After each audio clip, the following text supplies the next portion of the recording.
Far too many lands. I think I have to ship this.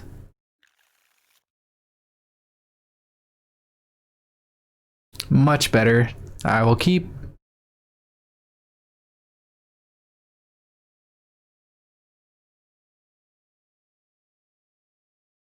I think we put back the second Renin 6.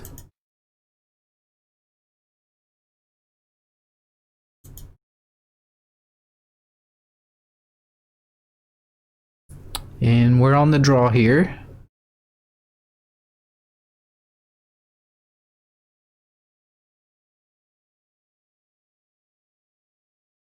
We have a choice of leading off with Raging Ravine or casting Inquisition turn 1.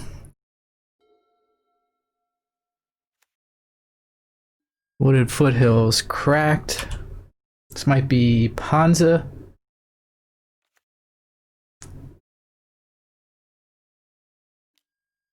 Oh, it's Dredge.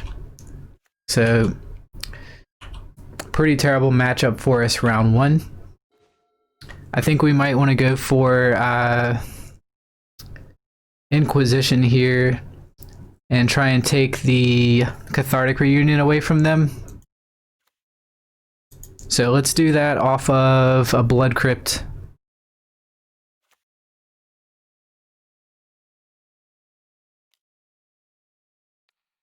While also setting us up for Renin 6.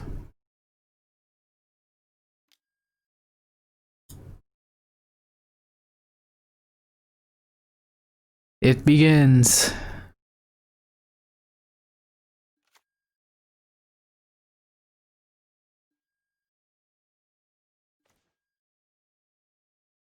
Okay, we can take Merchant.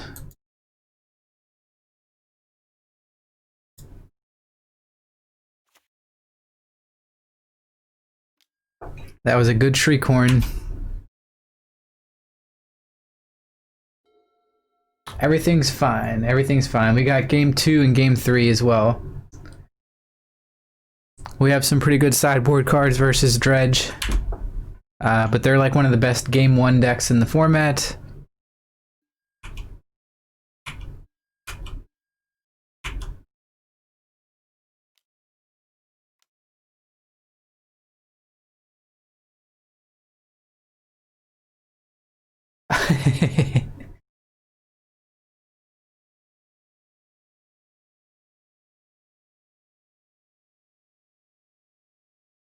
I usually expect to lose to Dredge game 1. If we can win game 1, that's just icing on the cake.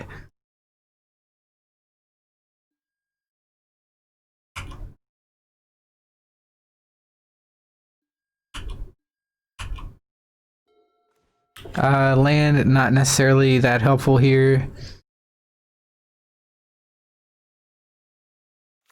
I think we'll shock in the Overgrown Tomb. Play Renin 6.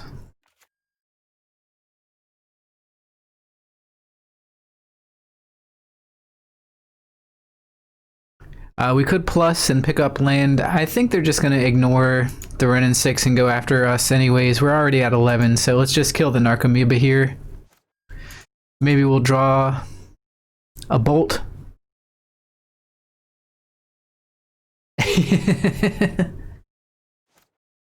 How's it going, Ibera?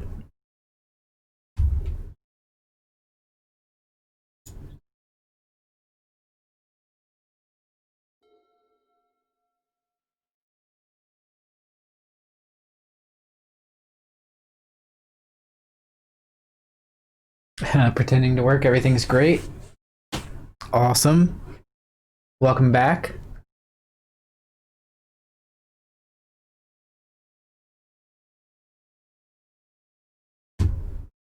And they did not go for the Renin 6.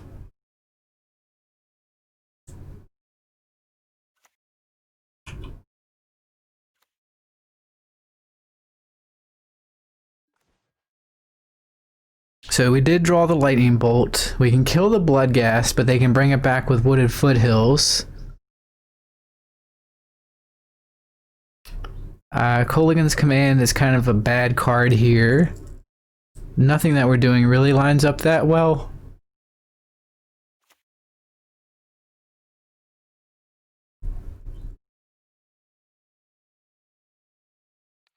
I think we do want to go ahead and ping the Bloodghast. Then we'll pass the turn holding up Bolt.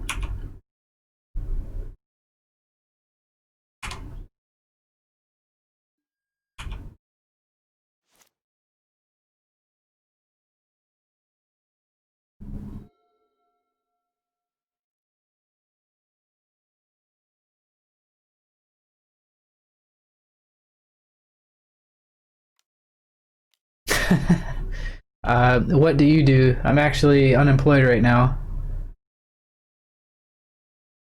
I know you're joking, but um, I used to work in sales,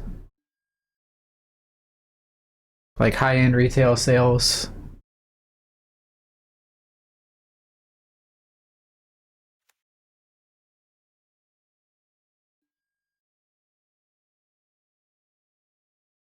Ox is pretty good for them. Double Creeping Chill and a Bloodghast they can bring back. This game is over. Might even bolt myself just to speed it up.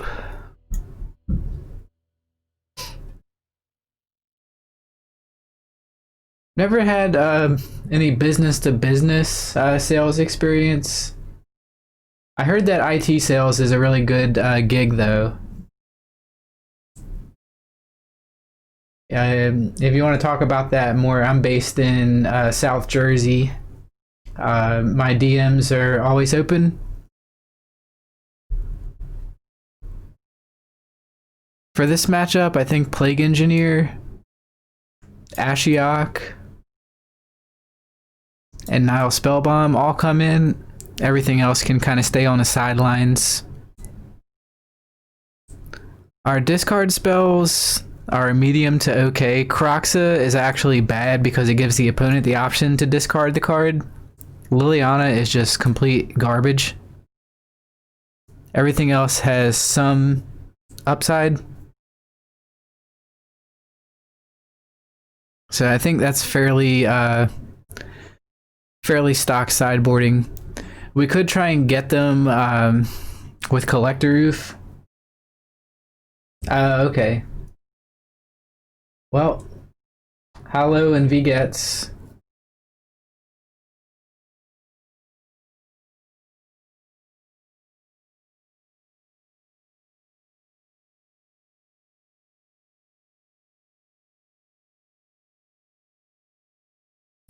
Hollow and Vigets. Danke wir kommen.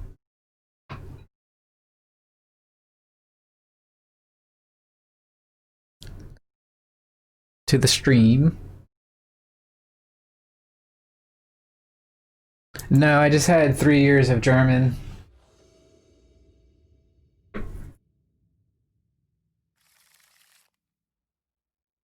Um,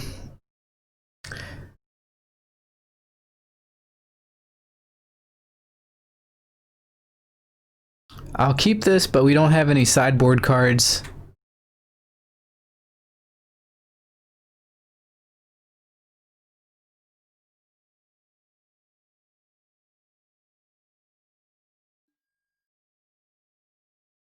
Let's lead off here with a Swamp and Inquisition.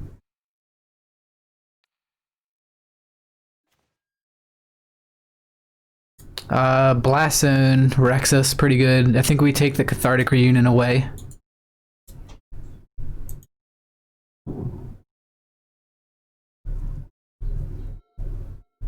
Yeah, but this card really does a number on our entire deck.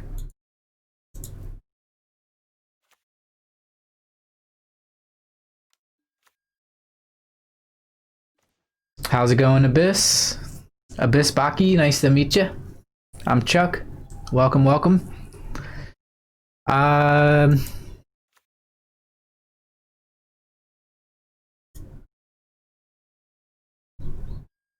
think I think Dredge can play Blood Moon from time to time, so let's get a basic forest here. Oh, fuck. God, I'm so stupid. I'm trying to cast Seasoned Pyromancer.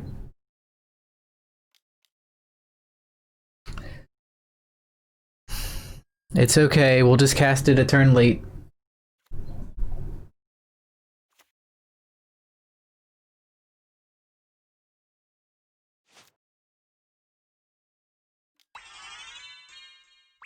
Keto Glutarado, thank you for diving into the Shark Tank.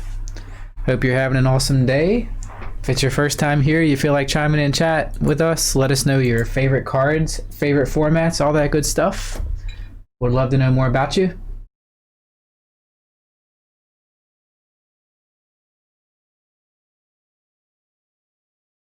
Any day I can sit here and do this is a good day.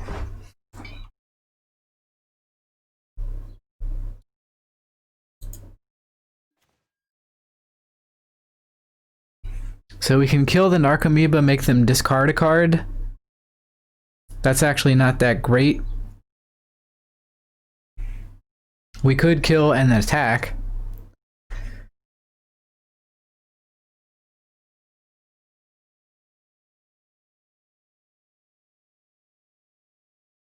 Guess let's get the basic mountain here.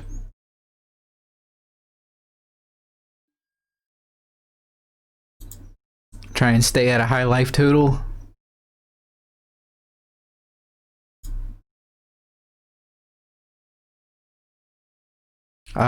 We can destroy the Shriekhorn. That might be worth it. Yeah, I think that's the play here. We don't want to let them discard a card because it might be a Dredger. So we're gonna do this. It actually doesn't change the clock any because there's already a Pithing Needle in the graveyard.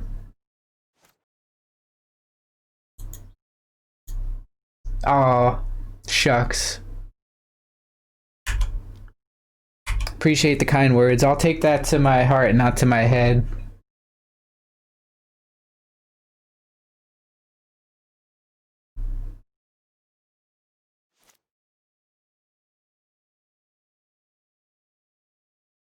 Okay, they got Creeping Chill and Narcomoeba.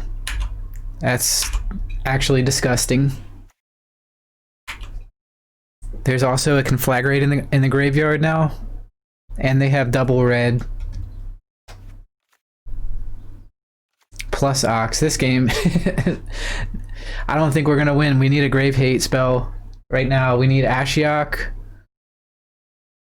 We need Nile Spellbomb.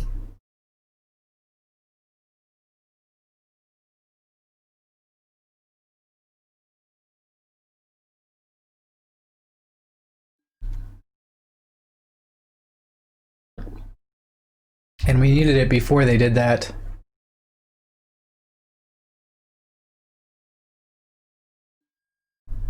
Did I see the wolf from the new set? Could see some play in Jund. I'm not really seeing much from the new set that's going to have an impact. Some people saying that that Valky might be a Jundable card.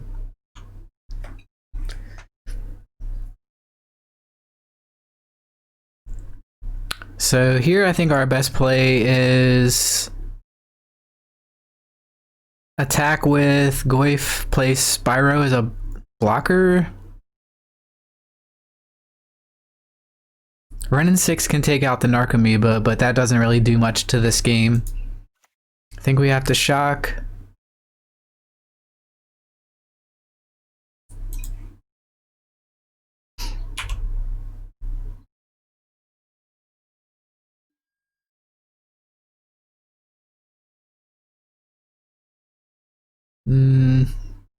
If we don't attack here, Blast Zone is just going to kill the Tarmogoyf, so let's see.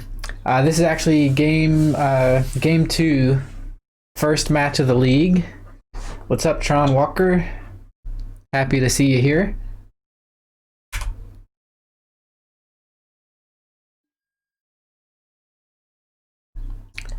You guys do me a favor and take a second just to follow Tron Walker so that we can get him to affiliate. That would be awesome.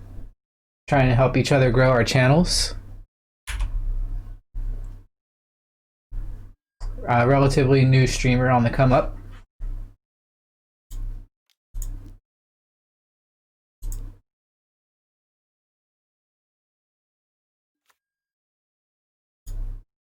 So we can get exactly one.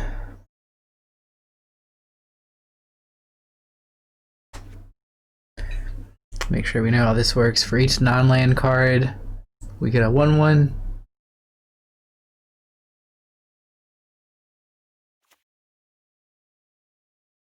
Oh, I have to discard the 2 cards. Okay. Plague Engineer. That's kind of helpful. That can shut off Narcomoebas.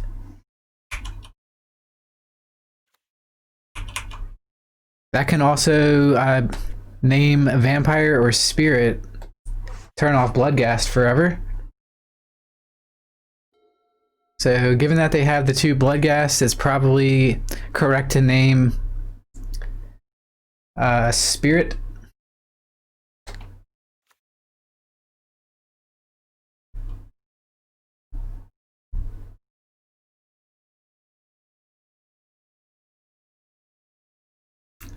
Tron Walker, I could not get the Discord bot thing to work. It was a little bit over my head. Ran into a small mistake with that, or issue with that, and I couldn't get it to work.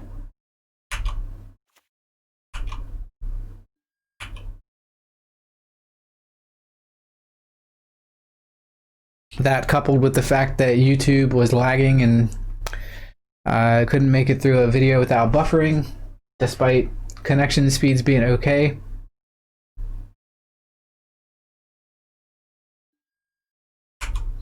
Yeah, this matchup is just a nightmare. I think we needed to mull to a hate piece to have a chance.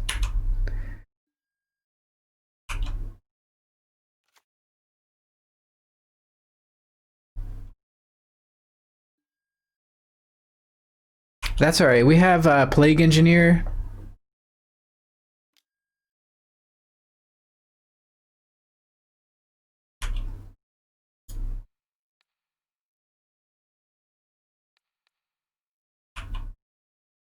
Maybe we'll draw land as well. I mean, this game was sort of over before it began.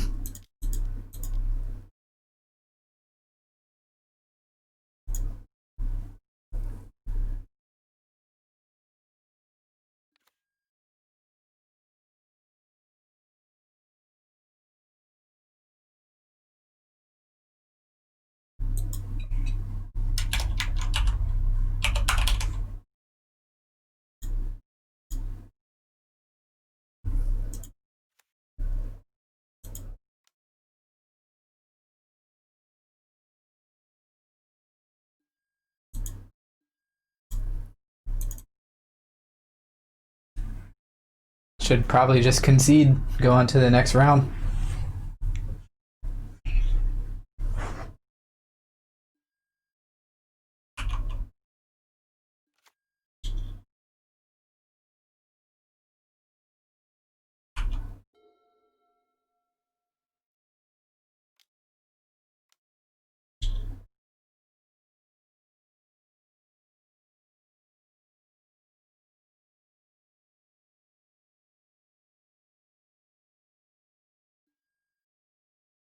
Yep.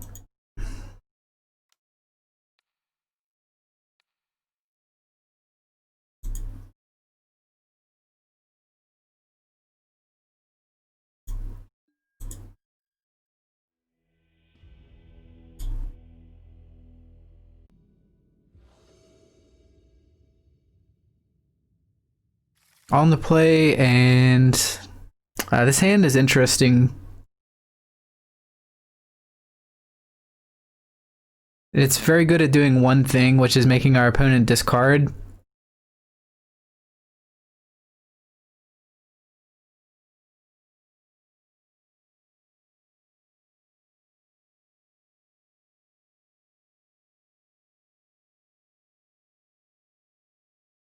Could have played more Eldrazi.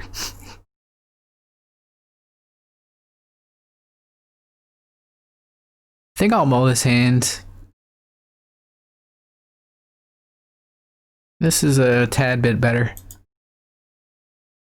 We have to put a card back. I think we'll put back the Stomping Grounds here.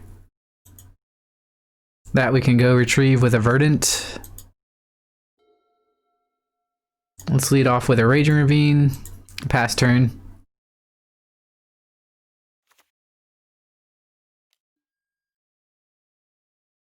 Stirring, so this might be Tron, this might also be Hardened Scales.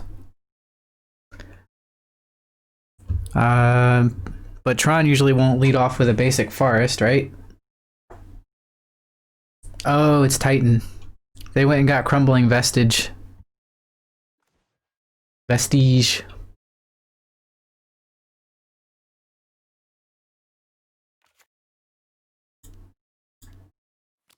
Jam Croxa here.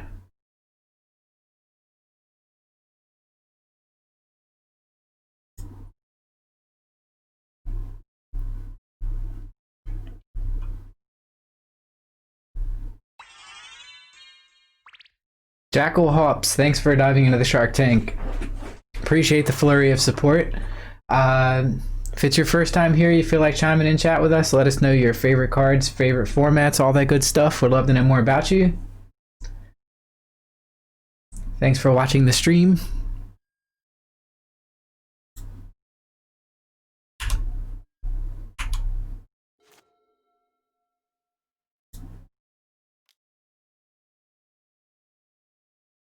Dan Bops said, Cube is my favorite format. Hey, Dan Bops in the house. Same Dan Bops from MTG Bot.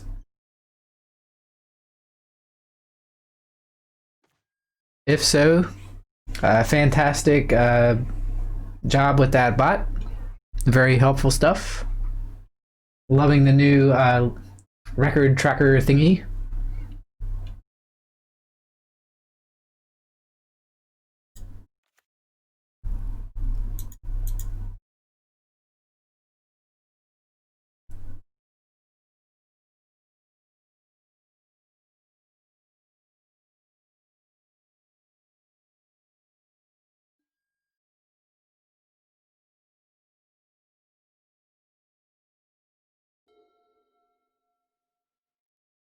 So I think for this matchup, we lean on Trophy.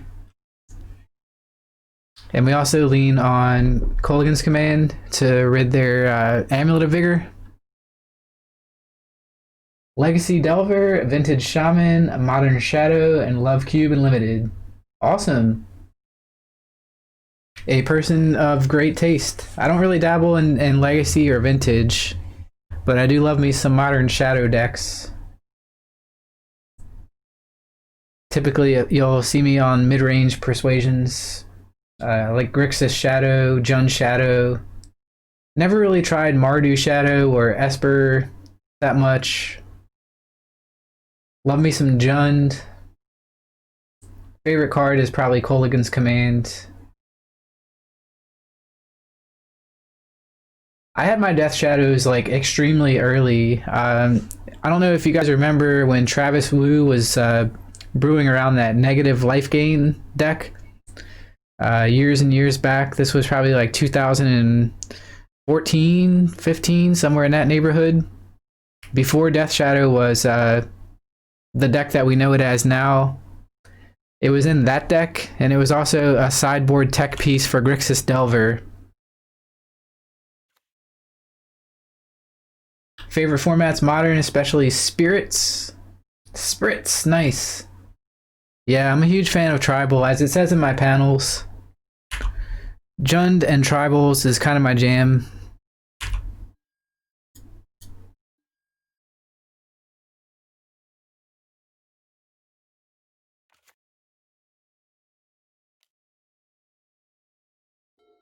Liliana was a perfect draw there.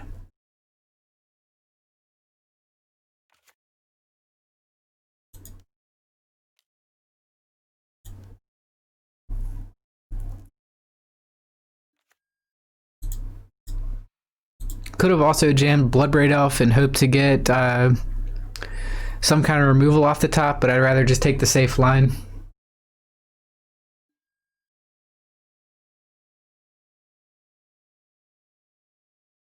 Is that what happened there? The first person I ever came across playing that deck was the old Channel Fireball series with T-Woo, Travis Wu. And then from then on, I started picking up that card out of like the dollar binder, thinking like this card would be good, but I never like spec'd on it or anything like that. Another card I was in early on was Manamorphose. I think I had like 8 copies that I purchased for $1. That card got above $20 for a little while.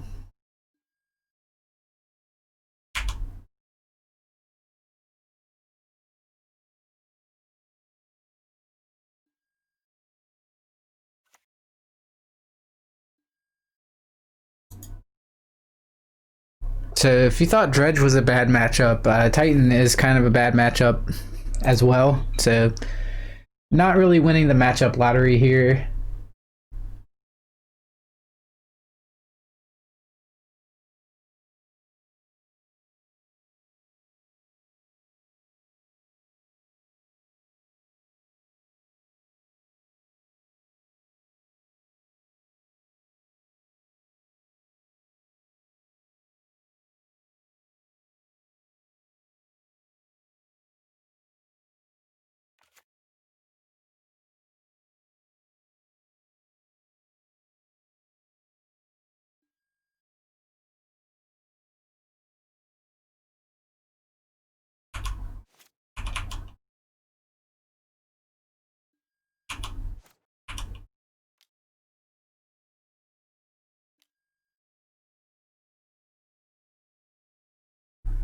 That is a hasty Titan. SGT Kidder, are you going to test out Valky and Jund later? Just as soon as I can rent the new cards. I won't be able to test them right off the bat because it takes time for them to release the cards from the rental service, but as soon as I can rent the cards, I will test out some new stuff in Jund. Just for science and see if it's any good. I have a $200 rental limit, or 200 ticket rental limit. So anything that falls within those parameters, as long as it's not like, you know, confirmed busted and it's like 70 ticks a card, I should be able to try them out. Maybe not all at once.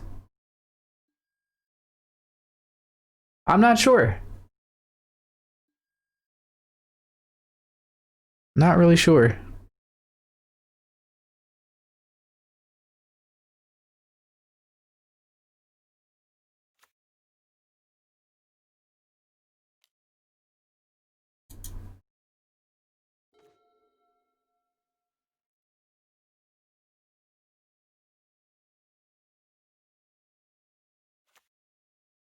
So we need Assassin's Trophy here for both Field of the Dead and Primeval Titan.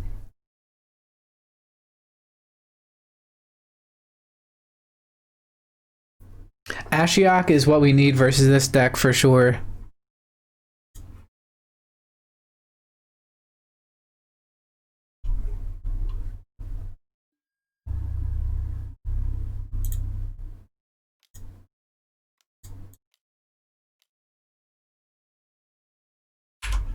Trophy would be nice here.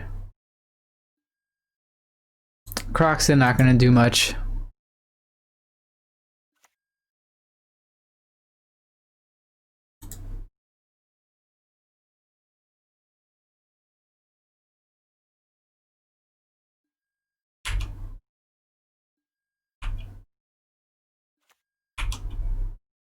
This does give us a way to potentially block the Primeval Titan. If we swing, they won't block.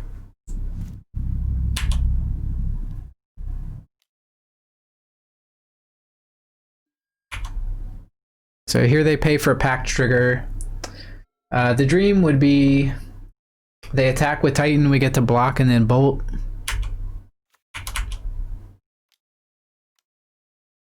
And I don't think our list is playing Maelstrom Pulse. That would be a pretty good answer to Field of the Dead tokens.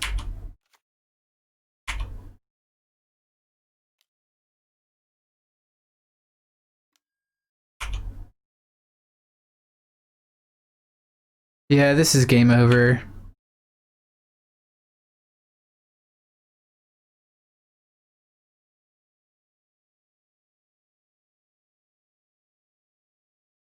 They're gonna Valakut the Bloodbraid Elf with the lands. So yeah, this is game.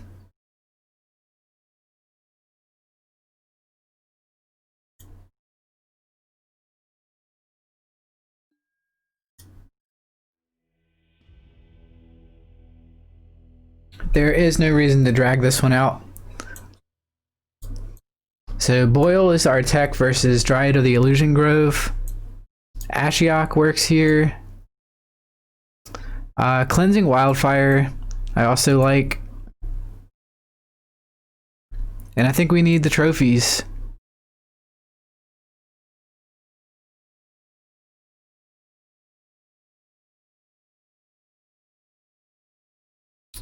Bolt is kind of not good.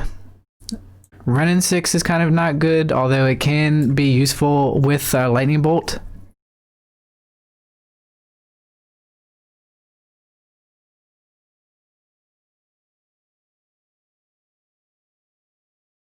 I think I'm cutting Seasoned Pyromancer. It's just not for this matchup.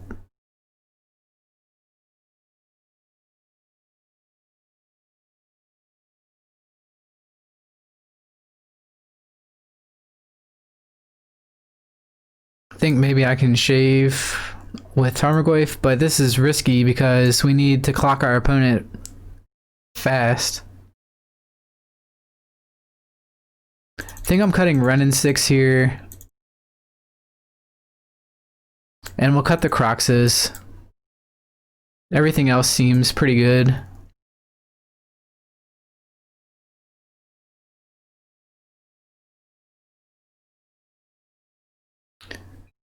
We could go deep, bring in Collector Roof or Plague Engineer. Yeah, I'm not gonna cut Goyf. How's it going, catch up? Happy Tuesday.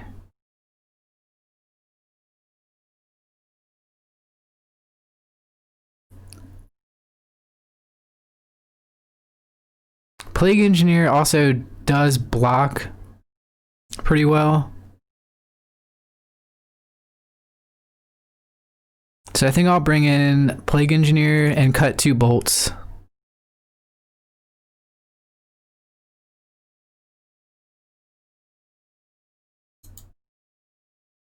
It has applications in the matchup for sure.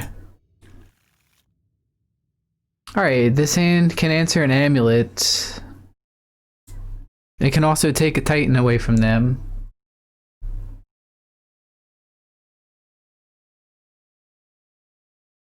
It's missing a clock, but I think it's good enough to keep.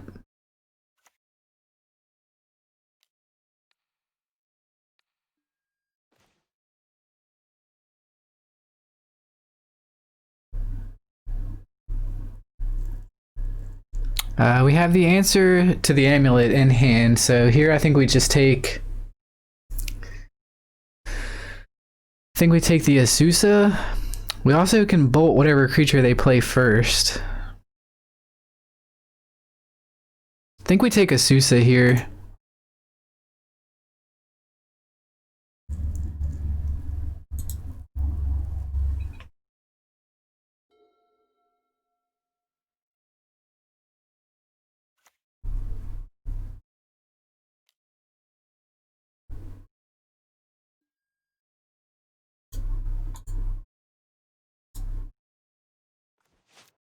Alright, Bloodbraid Elf helps speed up our clock. We just need to find another land for that.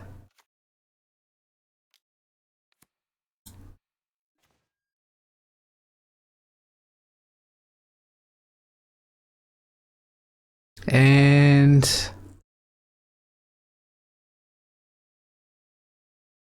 Next turn, they're probably going to play Explore.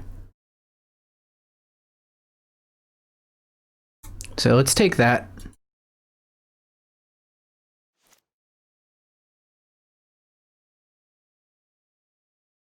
Yeah, I wasn't exactly sold on the Azusa take, but we'll see if it matters.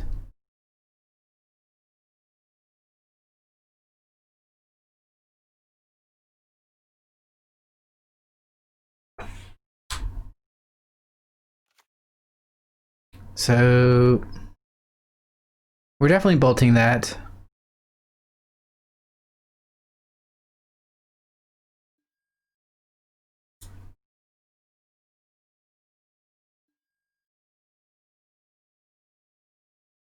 Here, let's grab.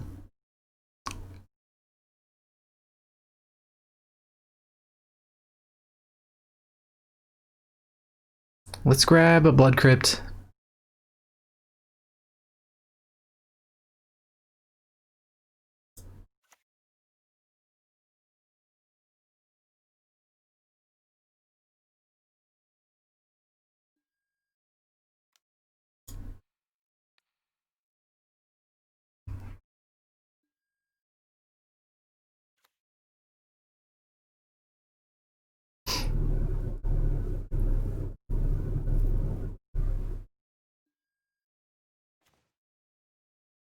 All right. Just play Forest here. Kill the amulet and make them discard.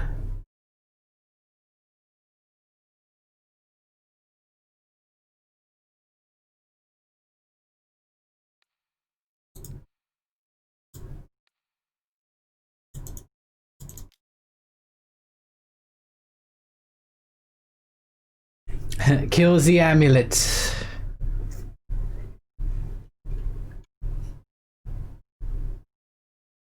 All before lunchtime.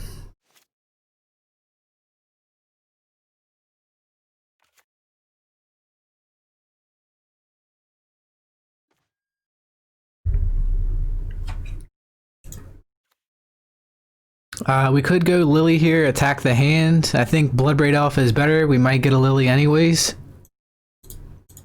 Plus we get to clock the opponent some, and they don't have a creature in play.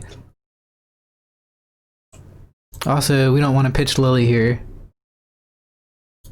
Or, excuse me, pitch Bloodbraid Elf here for anything. Tarmogoyf.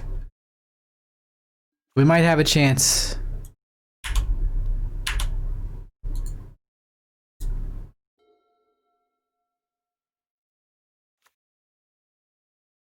Radiant Fountain's annoying.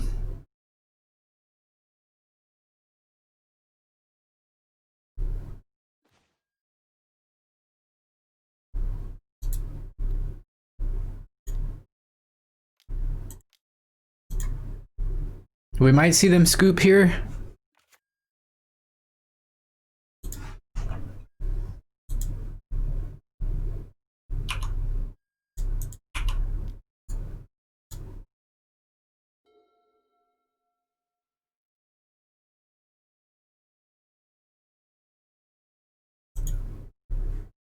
Hey, how's it going, Antog? It's going good. Happy Tuesday to you.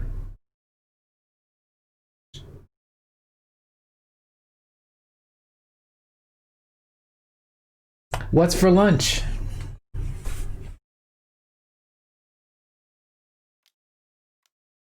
What is for lunch? Oh, Karn is actually pretty good one there. If they get an ensnaring bridge, that's going to be an issue.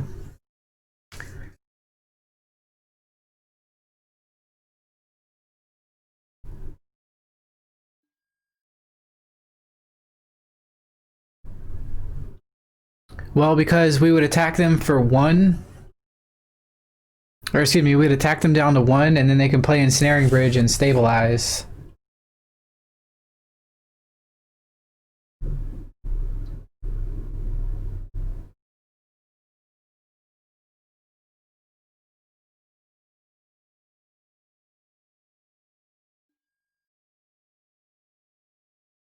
Oh, nice. Can't deny I do love a good peanut butter and jelly.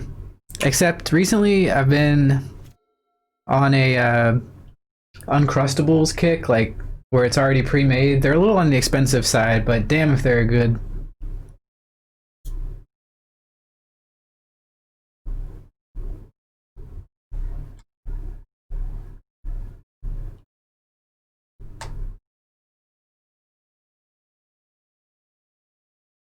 So let's try and draw a card here.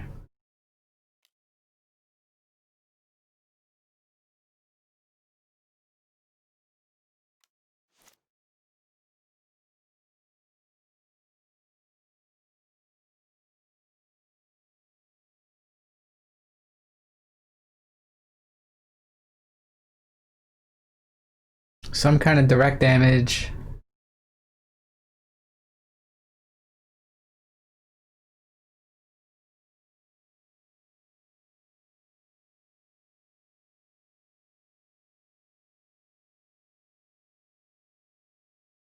Uh, Lily up.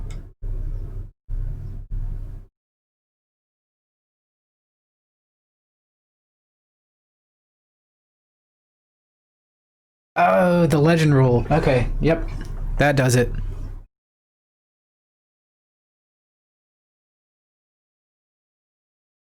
Chat has lethal here.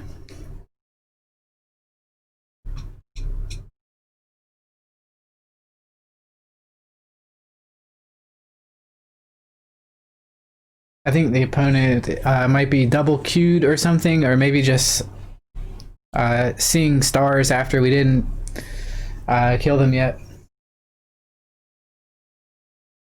Thanks for the well wishing, and you too.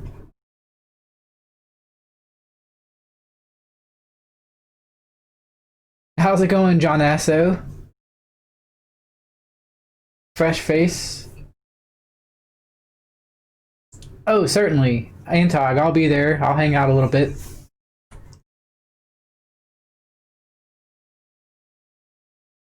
I welcome everyone here to come hang with me and Antog during his stream later today, later this afternoon.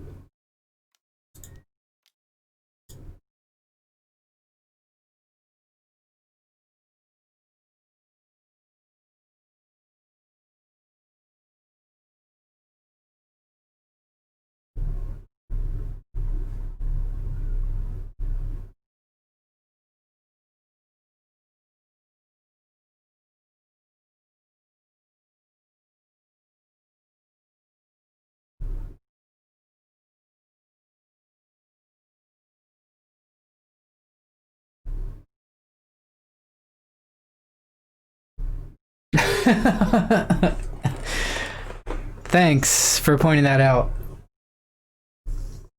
This is why I don't upload anything to YouTube.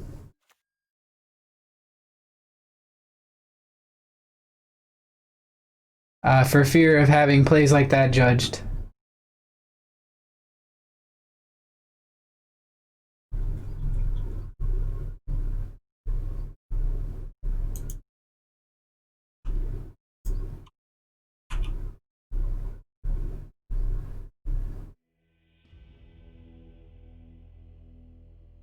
Well, the important thing is that there was a winning line and we took the winning line.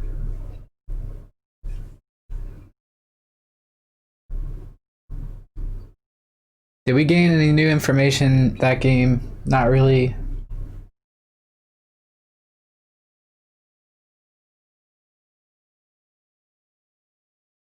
I think the way that we're boarded is just fine. So we'll go ahead and submit. Hey, how's it going, Psych to O?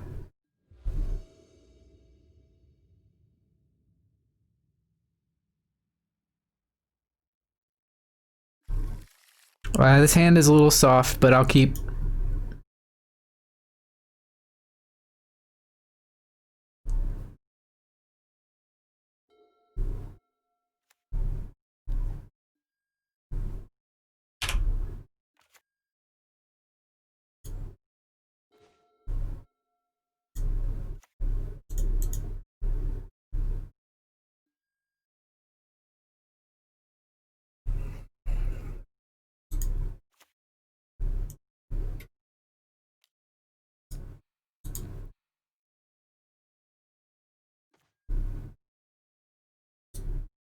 Here I think I have to take Summoner's Pact. It's just too titany for my liking, or too titany for my liking. Gives him too many great options. Awesome. Well, I hope you're doing well today. Happy Tuesday. Thanks for hanging.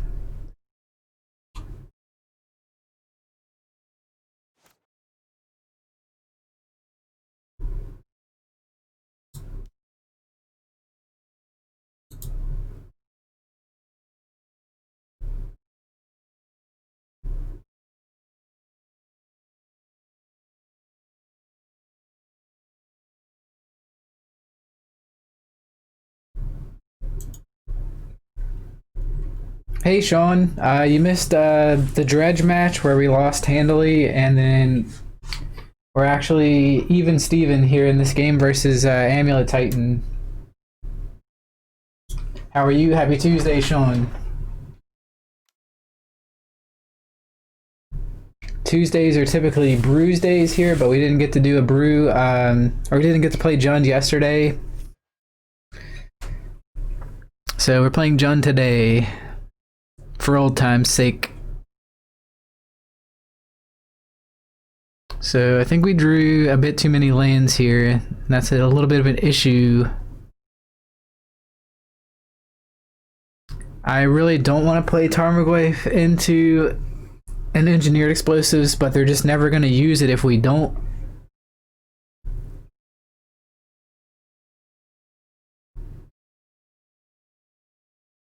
Awesome. Good to hear.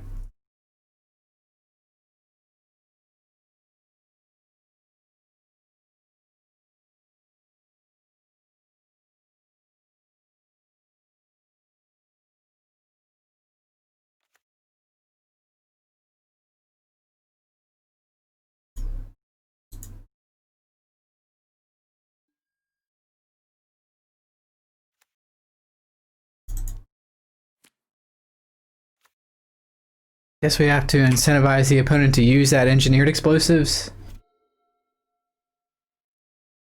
Okay, that is true.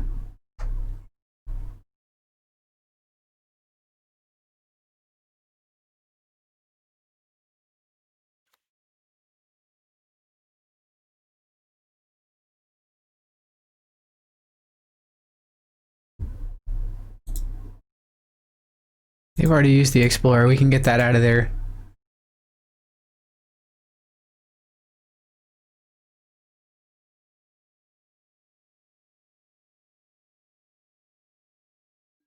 Liliana's actually not bad here.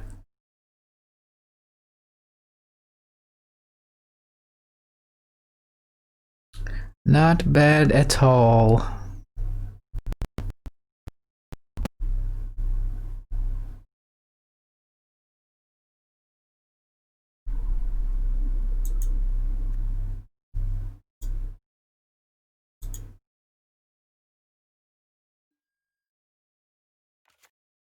Let's make them fetch around Blood Moon.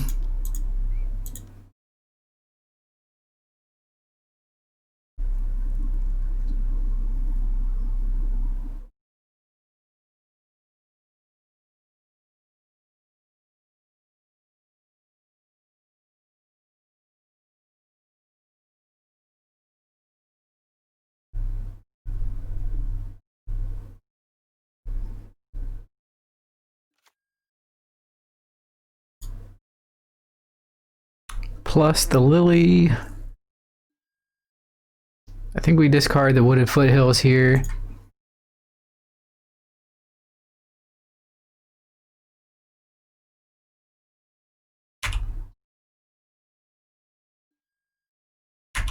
Attacker.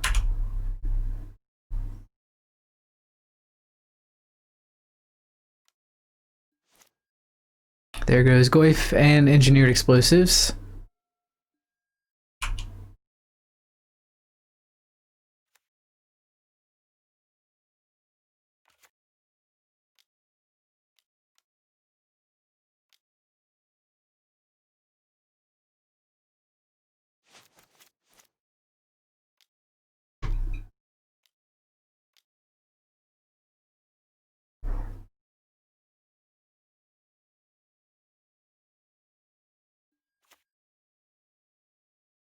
Okay, Primeval Titan comes in off the Castle Garen Brig. It's a little scary. Not sure what they could go and get here. Maybe a colony garden to insulate around Liliana. Well, let me rephrase that. Colony Garden off of the Primeval Titan gives him a plant token to sacrifice to the Liliana, so I have to imagine it's probably that. And some other pesky land like Field of the Dead. Neither. They're just gonna give the Titan haste and kill Lily that way.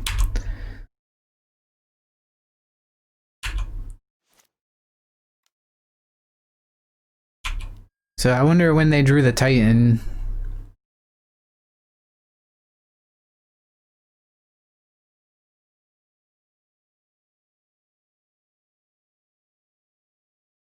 So they probably attack Lily here,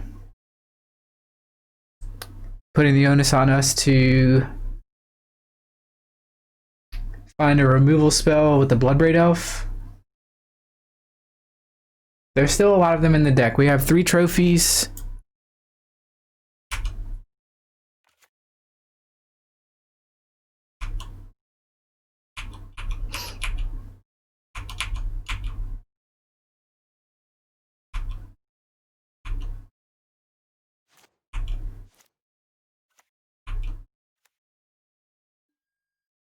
Okay, Field of the Dead also plays around Lily.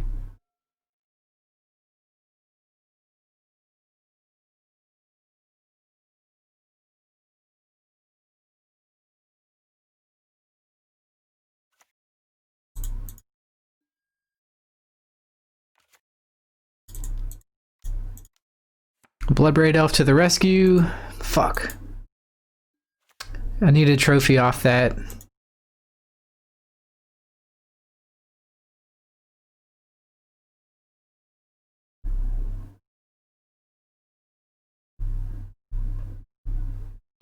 If we plus the Lily, maybe they respect it and they go after that.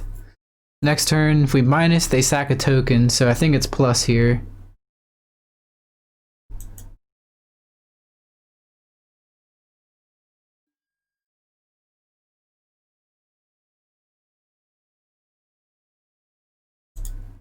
Can't attack into that board.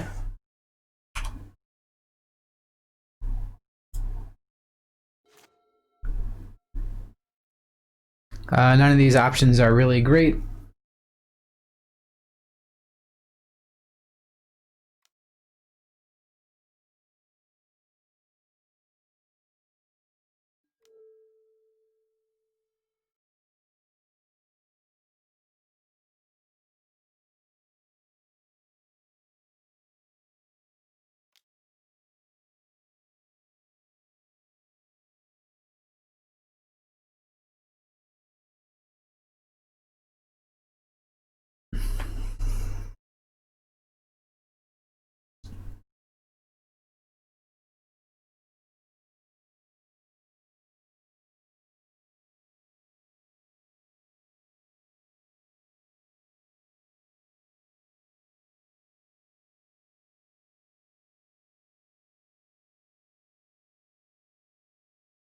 Waiting for the opponent to search for whatever land they're going to place on the battlefield.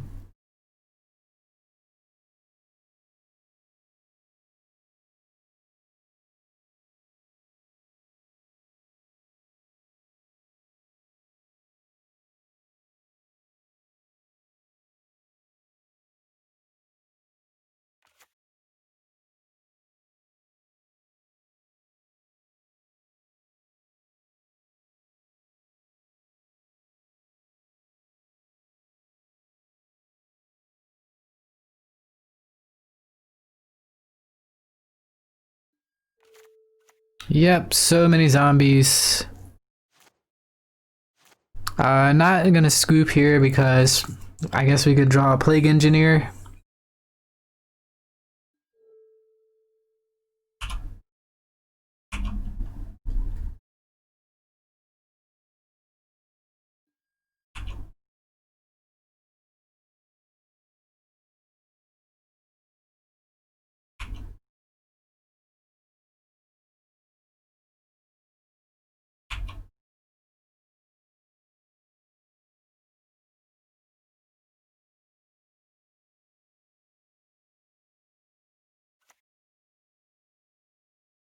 Although, if I was going to take that line, maybe I should have blocked. So, this game's pretty over.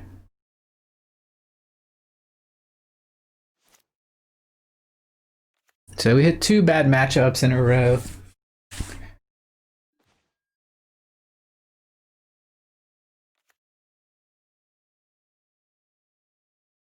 Let's see what their last card was. For science, it was a forest.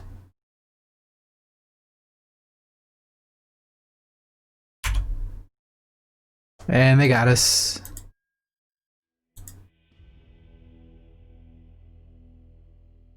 So we needed a few turns for Ashiok.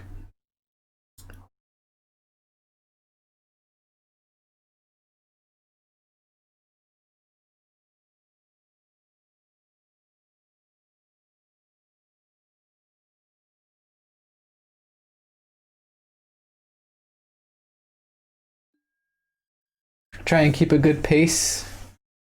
Jump right into the next round.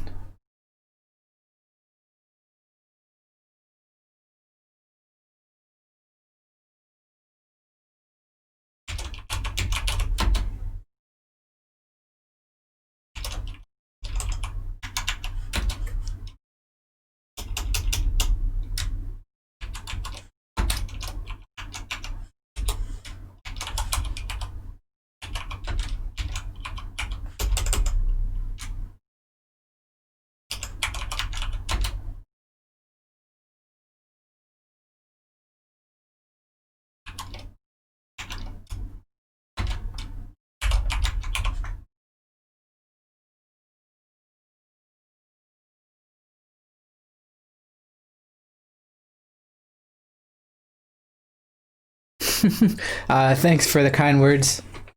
Yeah, we're trying. 2 bad matchups in a row for Jun. Jun doesn't have that many great matchups in the format anymore. Infect has kind of gone.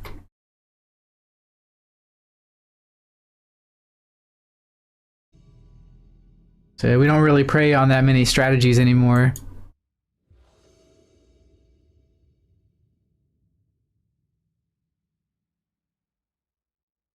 But I'll force this deck even when it's bad.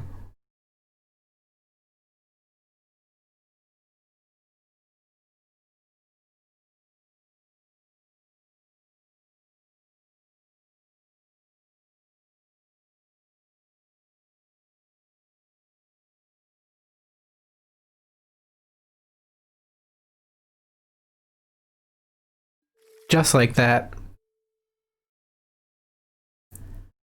So again, this hand is only good at doing one thing, which is making the opponent discard.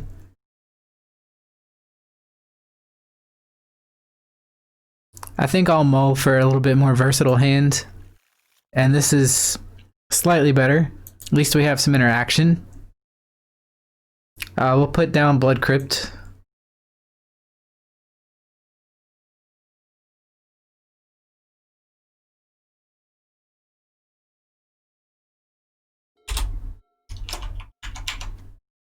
Oh, it's Tron.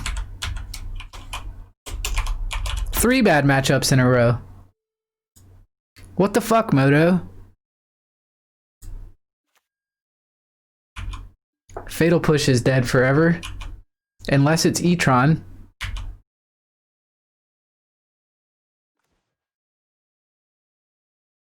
No love in the matchup lottery today.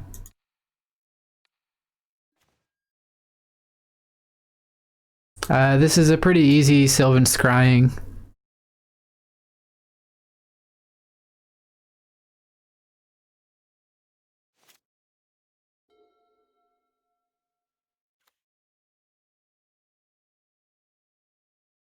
Yeah, SMH.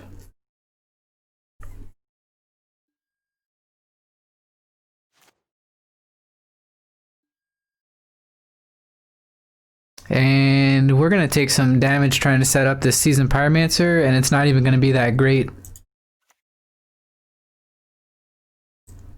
Maybe not.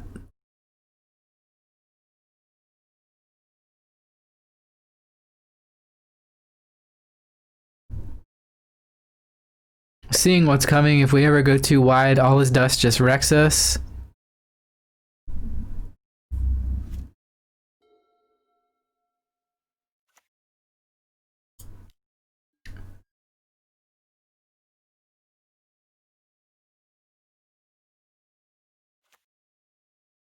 So we need to hit Assassin's Trophy here.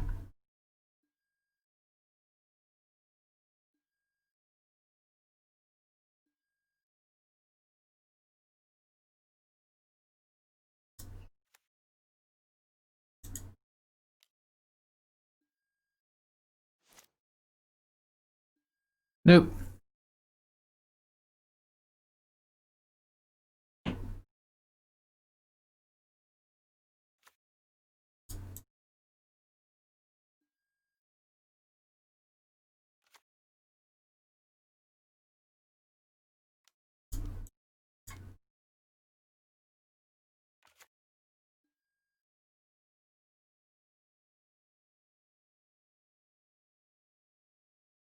I'm gonna pitch the forest. Ah, come on, more of the same.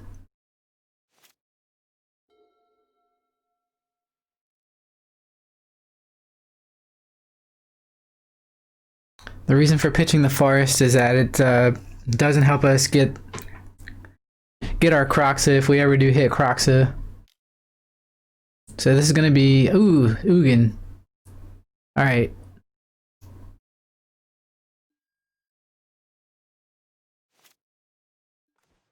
Lightning Bolt.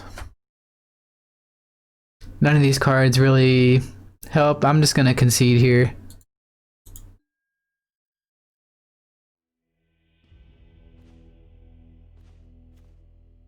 All right.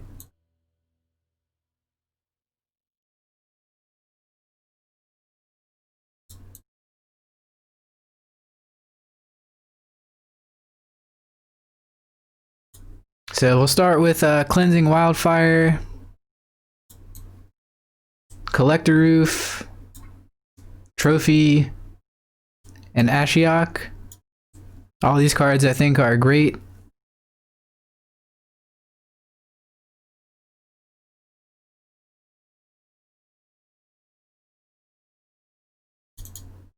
Probably shave all the Fatal Push. Maybe leave in like one Bolt.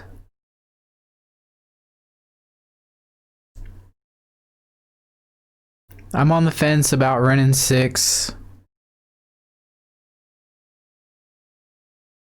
Some people say they like it for this matchup. I don't really understand why that is. I think I'd probably rather have some of these other cards. Tarmogoyf is kind of not the greatest because they run so many, like Relic of Progenitus. Plus they can just Karn for Tormod's Crypt. I think we'll shave all the all but one run in 6.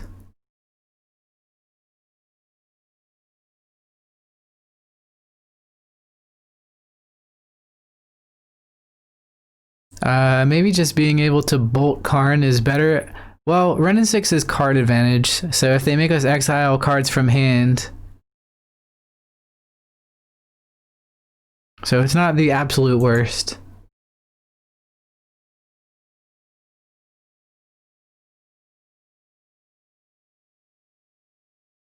Engineer can trade with a Worm Coil.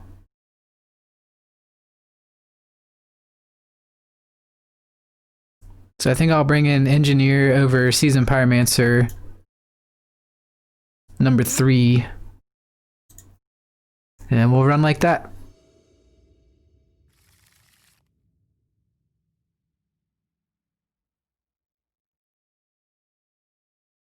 This hand would be great if it had a second land. I think I'll snap this one off, but no discard spell is a little bit rough.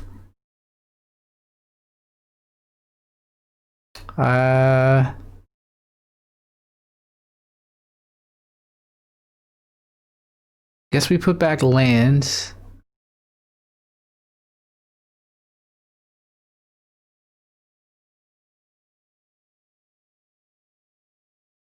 I'll put back the Blackleaf Cliffs.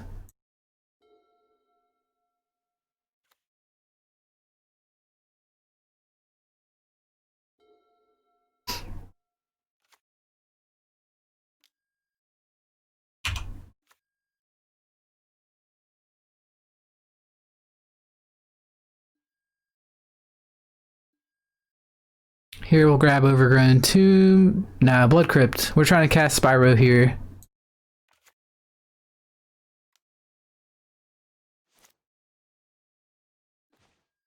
Liliana. Nice.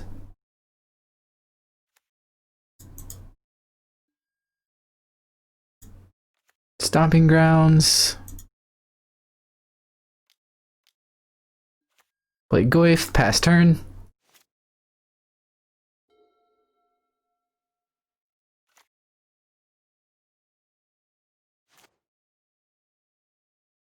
So opponent will have Tron. Nothing we can do about that. If we go to blow up Expedition Map, they'll use it. Guess we just play Lily here. Although another Tarmogoyf is tempting.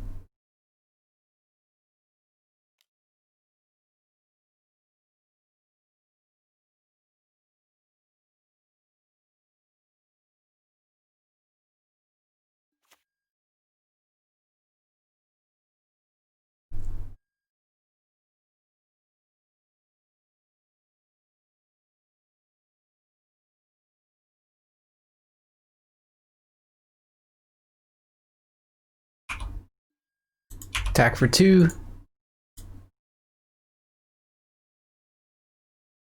There might have been some upside to playing Tarmogoyf.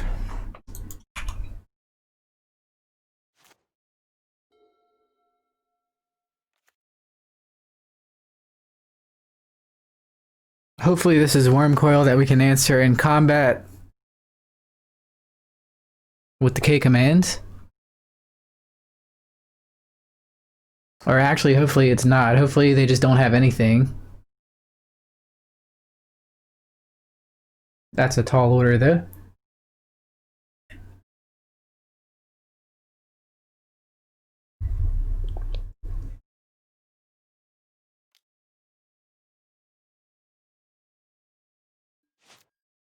They dismember Goyf. And they have Wormcoil.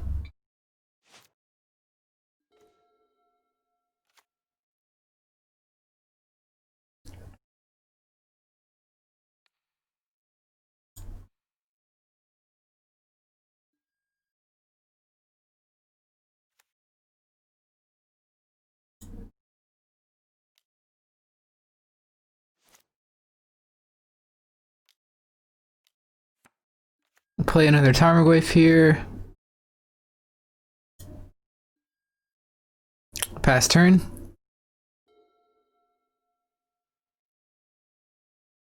Now playing like this means we lose the Lily. But at least we get Tarmogoyf down. If they attack with both, we can block the lifelinker. They gain 3, go to 17.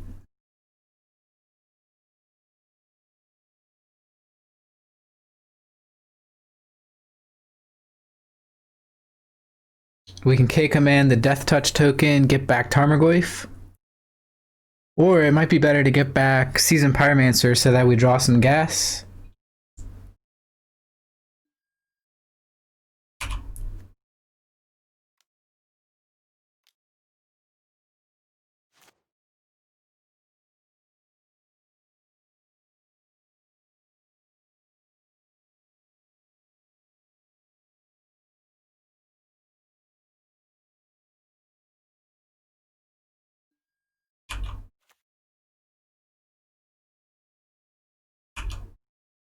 Any way you slice it, Wormcoil is just very good versus Jund. It's got a baked in 3 for 1, and that's gonna be bad news bears for us. Another 2 for 1.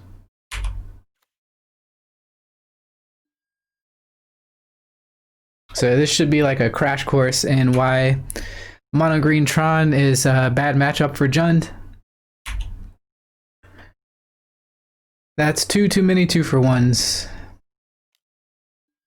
Okay, just like we said,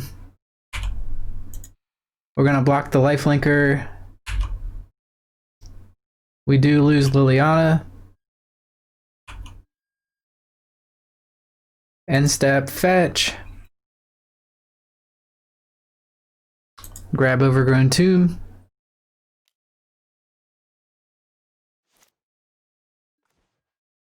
Another land.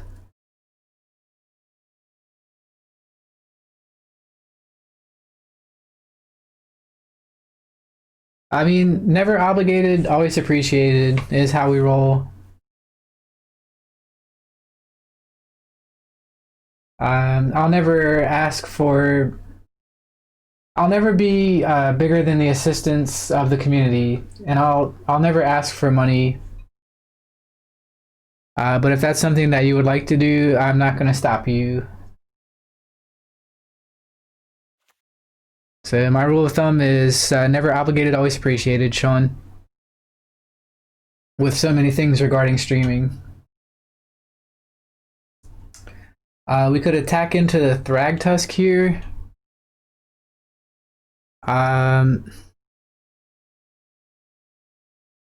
We could flashback Season Pyromancer. Use that for tokens. But I think it's better to put the Season Pyromancer in hand. So I guess we attack here. We could also attempt to draw a card with Nurturing Peatland, and maybe should have. I guess there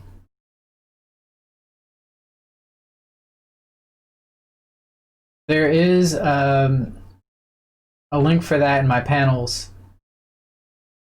Look under where it says support. Just be careful with Streamlabs. Sometimes they have like Streamlabs Pro, which you have to unsubscribe from or something. Or you could do gifted subs or whatever. Bits are also kind of cool, but it's up to you. I do appreciate it.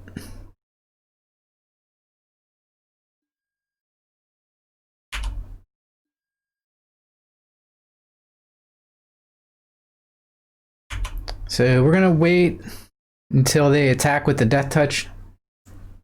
Worm to K command here.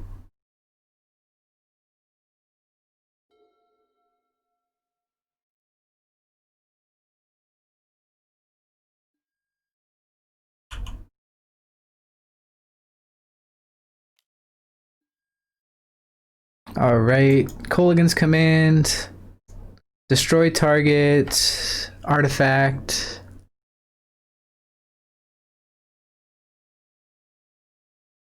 Where is it? Return target creature from graveyard to hand, destroy target artifact. Let's get back Season Pyromancer here. So we need to block Thragtusk now.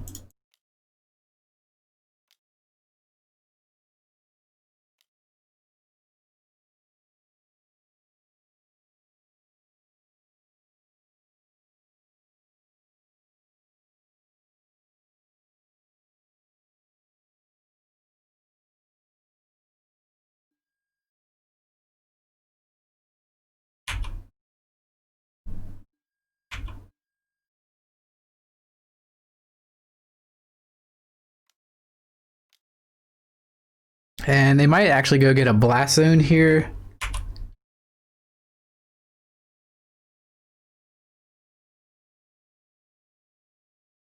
Could be another Tron land. But it's probably Blast Zone.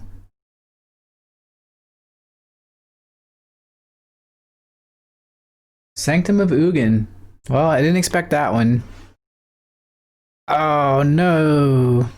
Sanctum of Ugin and Ugin the Spirit Dragon.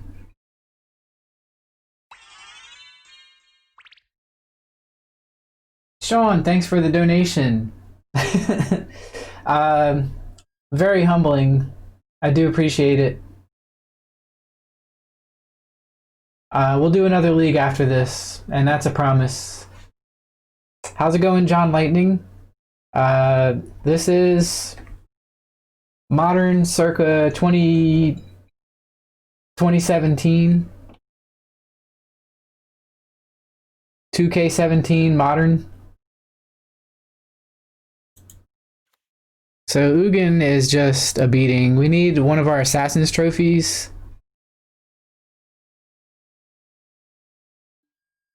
The good old days, kind of. We hit 3 bad matchups in a row, as reflected in our record.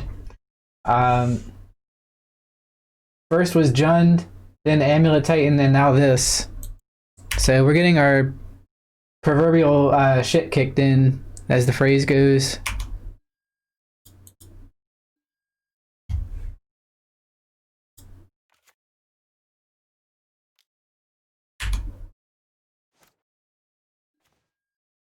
Cleansing Wildfire a little late to the party. That might be better than Seasoned Pyromancer here, but they already have Ugin down. I guess we hit the tower. Well, first things first, if we're not going to play Spyro, let's draw a card. Draw a card first. It might be Trophy. Was not Trophy. Hit the tower.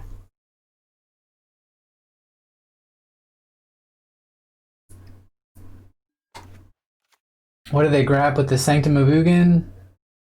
It was a Wormcoil Engine. It was a Wormcoil Engine.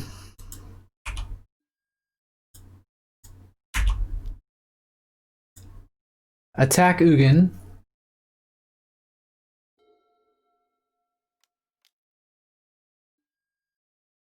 Oh, I didn't think about that, Karate Kid. Never would have thought about that. That's a really heads up play. Thanks for mentioning.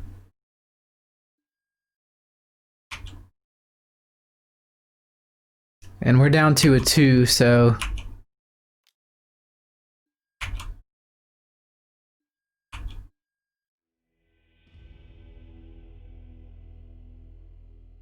Alright, we've got 2 more matches in this league. If we win both, that'll give us 50 play points. I think that's worth playing. And while we wait for our next round opponent, do want to say thank you everyone for watching. Those that don't know, I'm Chuck, aka Basic Land Shark, streaming for the most part only modern content for your enjoyment here on Magic Online. Tend to go live every Monday. Today is kind of a bonus stream. So we're on the draw this time.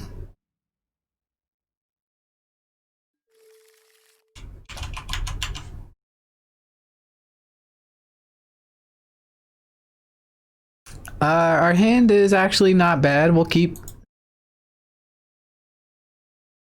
We do have a decision about whether or not to cast this Thoughtseize turn 1.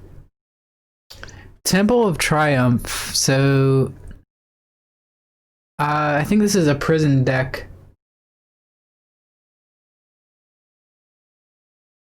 Yeah, that makes sense. We should probably play something a little bit more well positioned. Hammer Time would be a punt fest because the lines of that deck I'm not that familiar with, but I will try it. You know, one way to make me squirm, if you want to make me squirm, is to donate to the stream and I'll try and play your deck, but we have to have the rental limit too. Let's look into that after this game.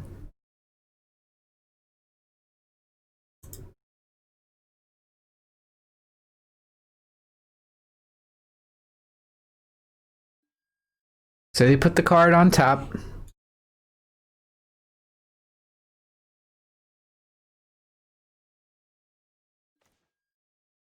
I think I want to know what's going on, so let's Bloodstain Mire, grab an Overgrown Tomb. I feel like my opponent is a prison deck.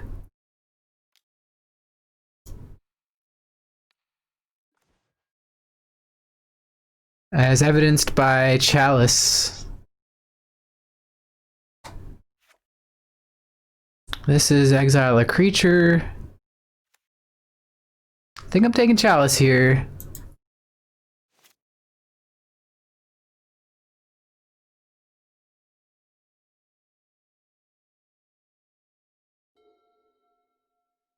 Yeah, it's. I think it looks a little bit like Sun and Moon. That deck, if that's still around. Treasure map, modern staple treasure map. Not making fun of the opponent, but that's just strange. That's a weird one.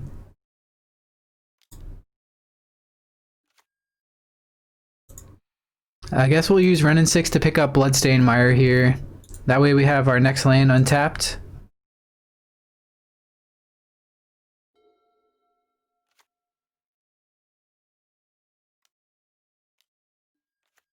Oh no. Main deck rest in peace. Hey Grand Arbiter, how are you? Welcome back. This is absurd. This is not good.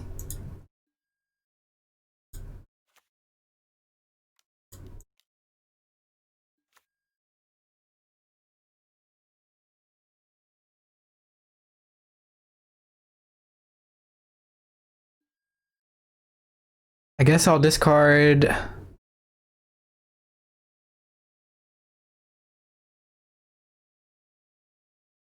As bad as it sounds, I think I'll discard Tarmogoyf. It's just not going to do anything. It can still block.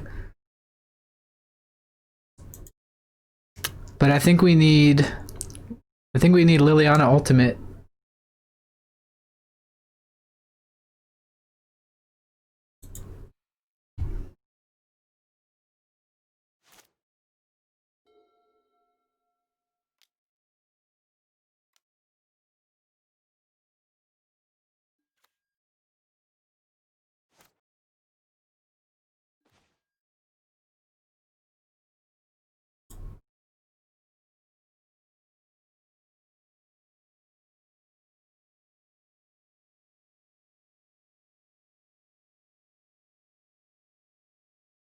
So they still have On Thin Ice in hand. All right. Does killing Treasure Map do anything? Maybe we should go after their mana.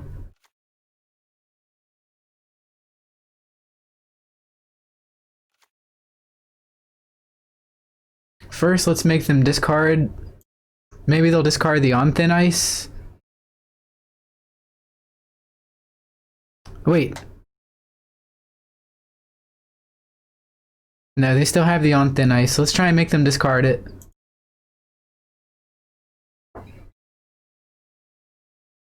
Hey, Slayerfall. We'll discard the Fatal Push here. Excuse me.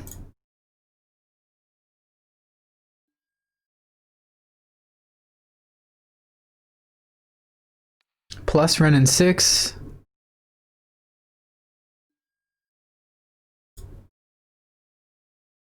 K command, make them discard and kill the Pentad Prism, I think is the play here.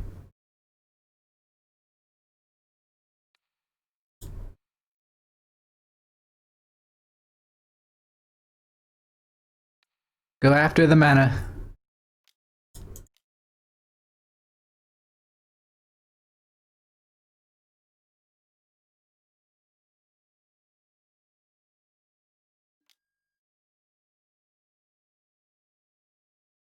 That might be the only play that makes sense here. All right. So we got Pentad Prism and On Thin Ice out of their hands.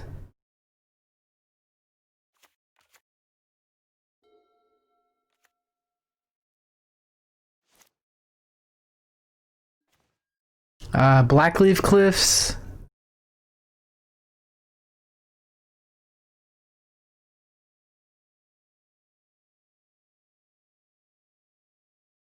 We need that in order to be able to attack with Raging Ravine here, so we're gonna play that.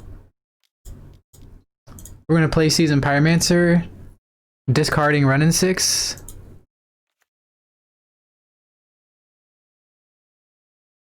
And shit. Sequencing. It's gonna get us here. I guess Bolt we can pitch.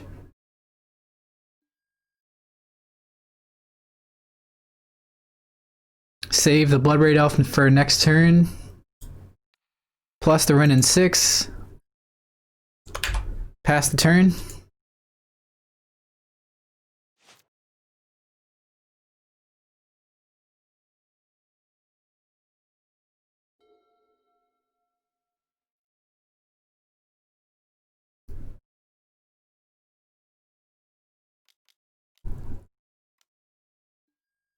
Leyline, alright.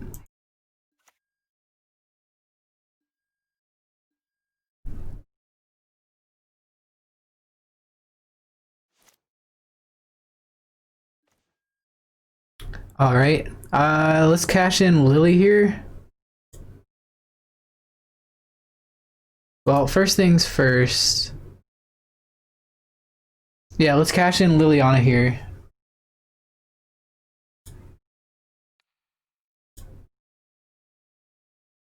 Oh, I can't. I can't. Because Leyline of Sanctity. Maybe we'll Bloodbraid Elf into Assassin's Trophy here.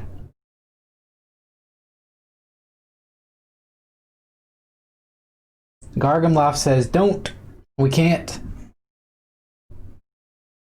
If we attack with Raging Ravine, that would be 4, 6, 7. We can deal 8 damage this turn. We can also Emblem, but the Emblem is useless right now with Rest in Peace on the battlefield. I think we're just going Bloodbraid Elf here and trying to hit Assassin's Trophy.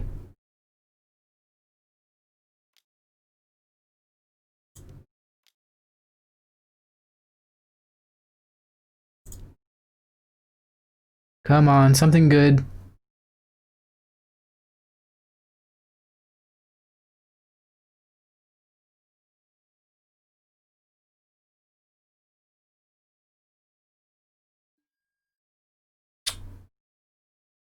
Of course.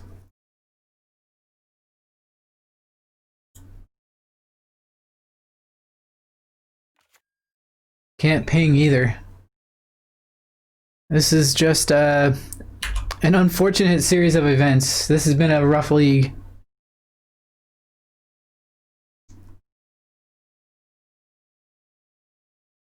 At least we were fortunate enough to have a clock here.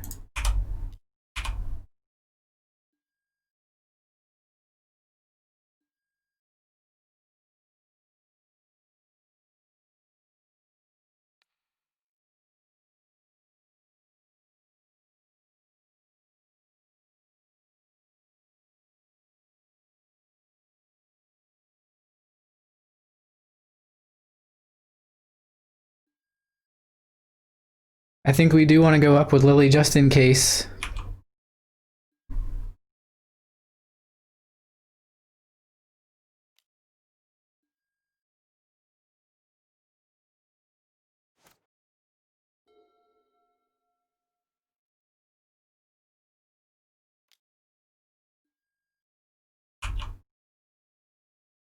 So far we lost to round 1 Dredge, round 2 Amulet Titan, round 3 Green Tron.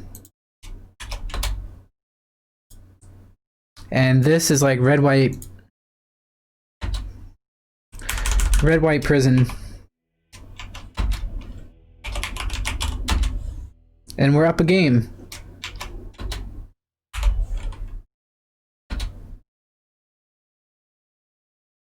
How's it going, Arine 18 or Arvinel? Welcome to the stream.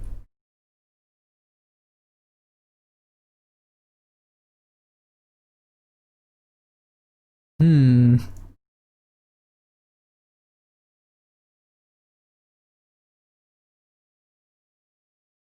think Assassin's Trophy is like the best card in our deck right now.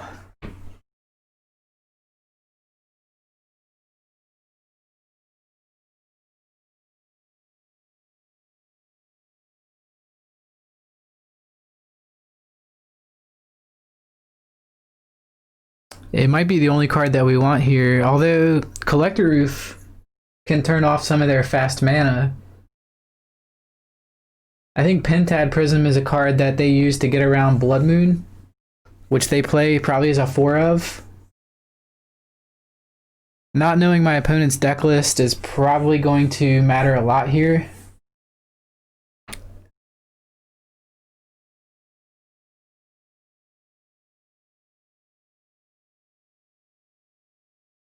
Awesome. Well, I hope that it helps out greatly and that your day improves. I think they have Karn. Oof will be good. All right. That's a pretty good card.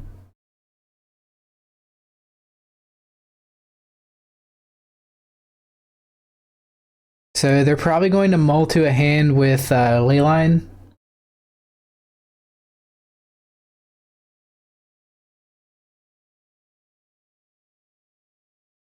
What do you say we take out the Lilies? I think we just cut Liliana here.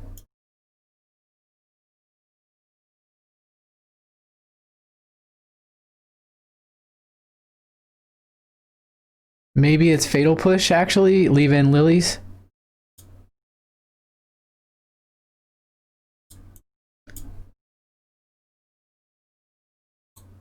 Just not all of them.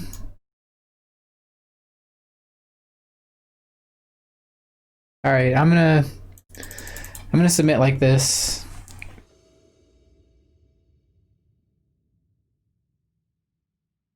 At least we know Collector Roof shuts off Pentad Prism. So it's not completely worthless. It does clock the opponent as well. This hand sucks. This is a little better. Keep. And I guess we put back the mountain.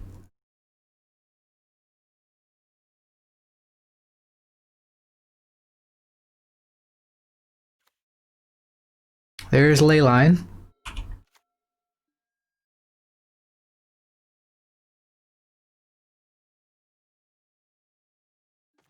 Okay, Tarmogoyf is a beater.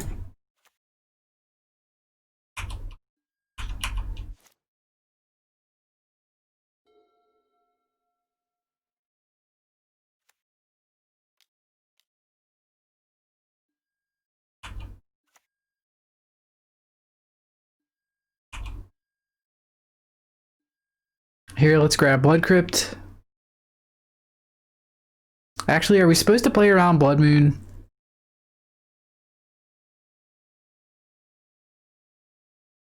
I don't know. I think I just have to play Blood Crypt here.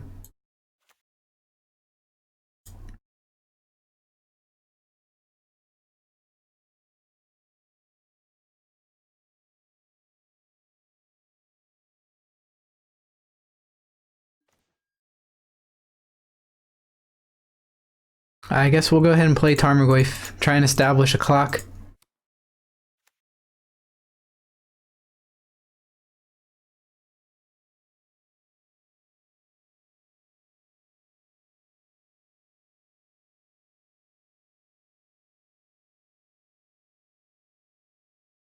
Same. Really unfamiliar with it, but I guess we can kind of deduce from what they showed us last game what cards they may have. Things like Ensnaring Bridge, Blood Moon, maybe a couple of Planeswalkers like Chandra,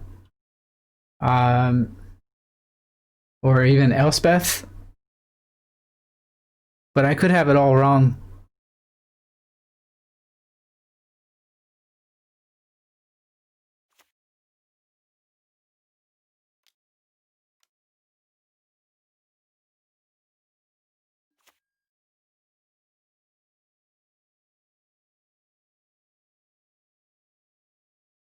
So Kroxa actually does make them discard here because of its wording. They discarded a second Rest in Peace.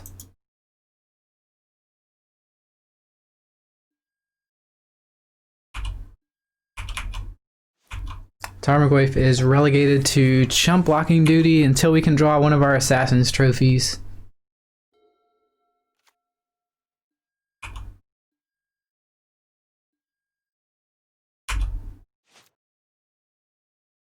There's one.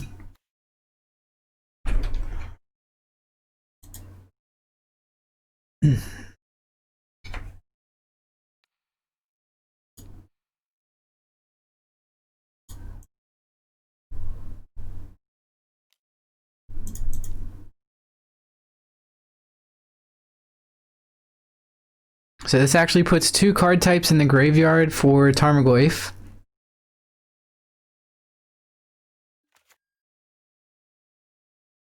Oh, it's only 1 card type. Alright.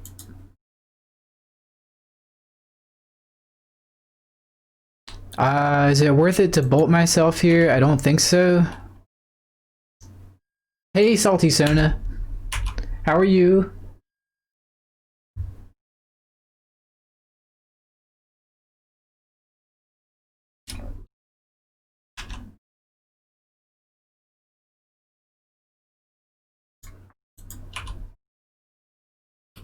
Hope you're having a fantastic Tuesday.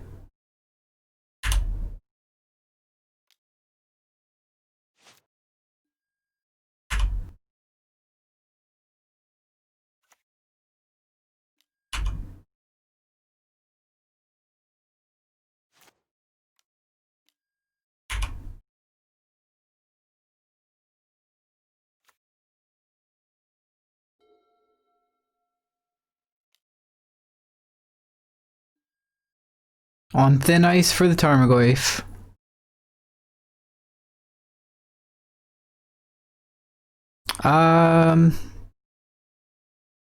So I'm gonna do something a little unconventional. Not bad. I'm actually doing pretty well today. I'm gonna do something a little unconventional here. I'm gonna bolt the Tarmogoyf in case we draw K command. Then we can get it back. Seeing as how they already have Leyline out, this puts Tarmogoyf in the graveyard instead of in exile. And maybe we'll draw K command, we can get it back.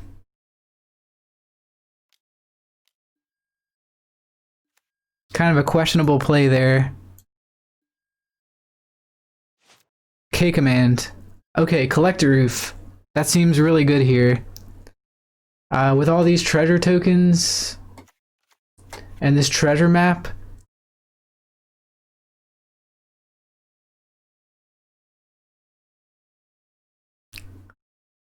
also grows future Goyfs, that's correct. Debating on Bloodbraid Elf over Collector Roof. I think this is probably just a better play. Use all of our mana. Maybe we'll top deck something useful, or cascade something useful.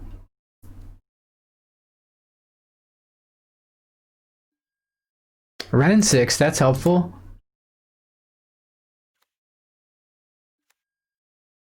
So here we'll plus.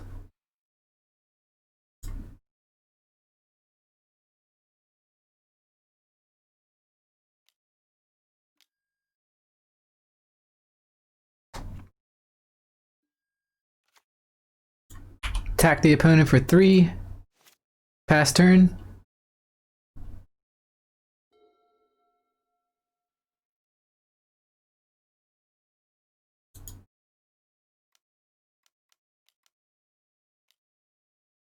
Something big. Enduring Ideal. Yikes. So it's that deck.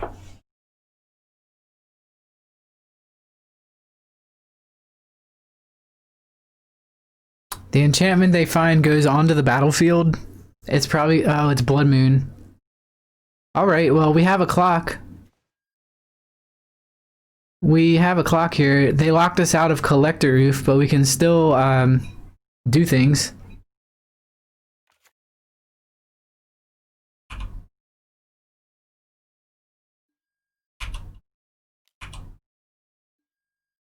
was kind of expecting something like Ghostly Prison.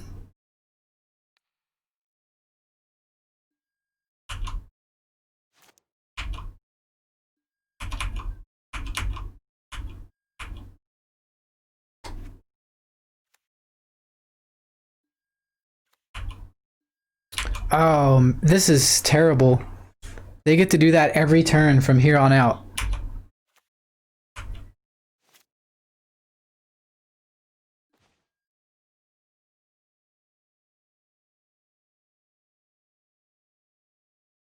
Yeah, it's that deck.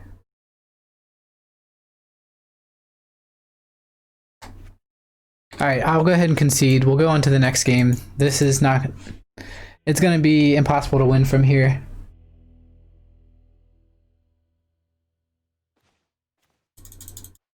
We made the right call.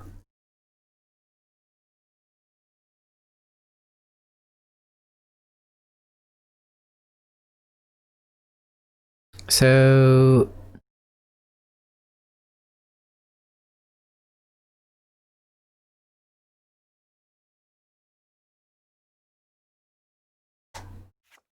Hmm...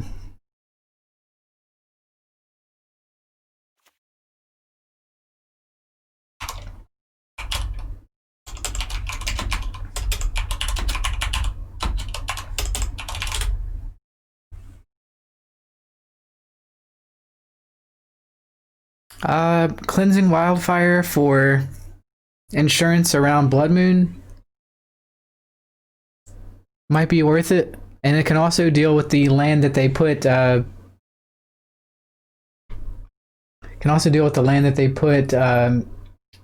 Thin Ice on. Ashiok? Yeah, I mean, that might actually work. That might be better than Lily. We'll try it out.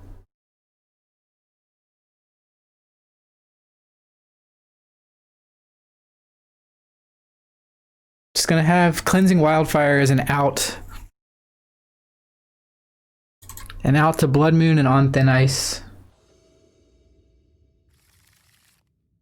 Alright, this hand is very good.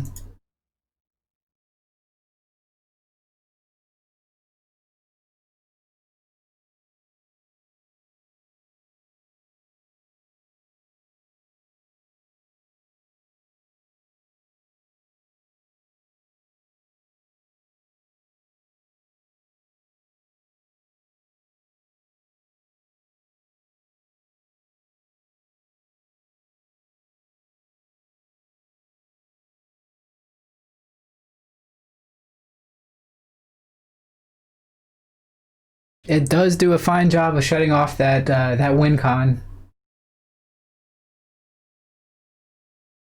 That it does.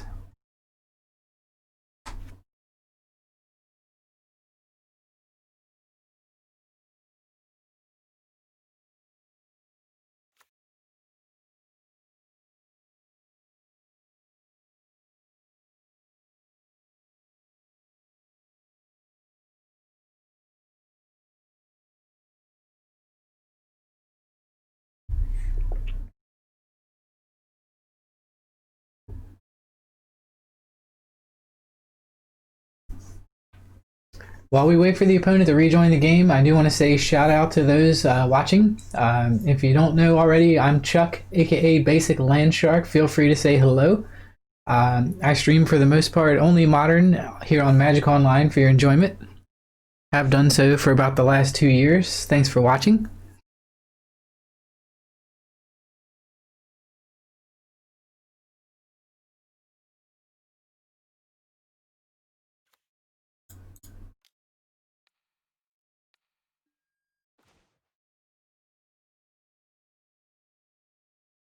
Um, Shit. All right, all these options are bad for us. I think we have to take Rest in Peace though.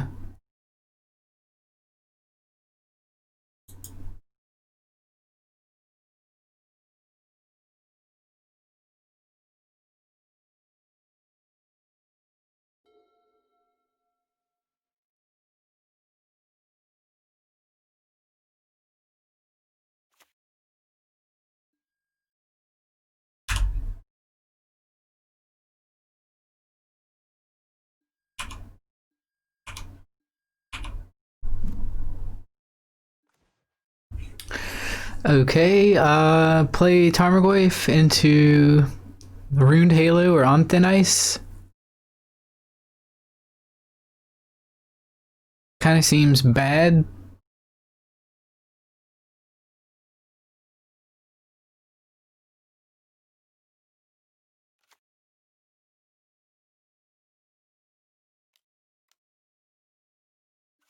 I guess this makes them have to use the card. We can always draw another one.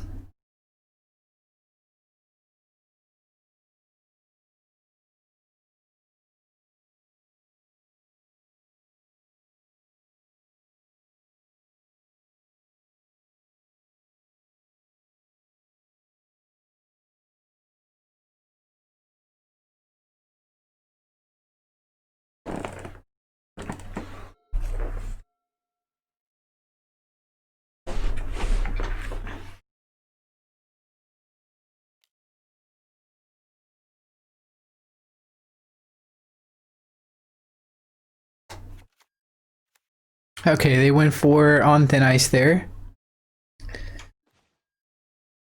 Another Tarmogoyf, okay.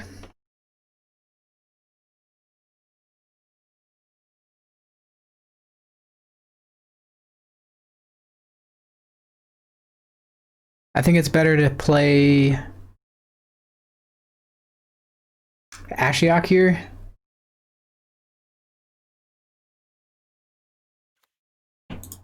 While getting a Swamp.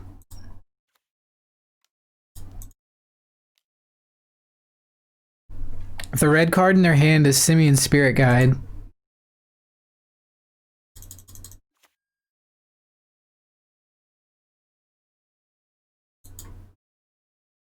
And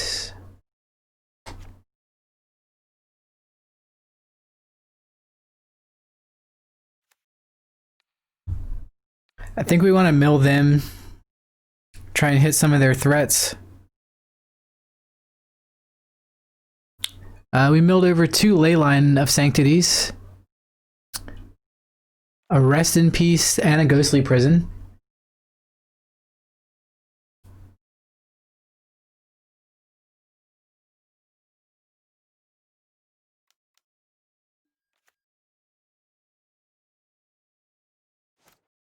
Alright, Tarmogoyf relegated to chump blocking duty, running 6. Also, not the greatest here.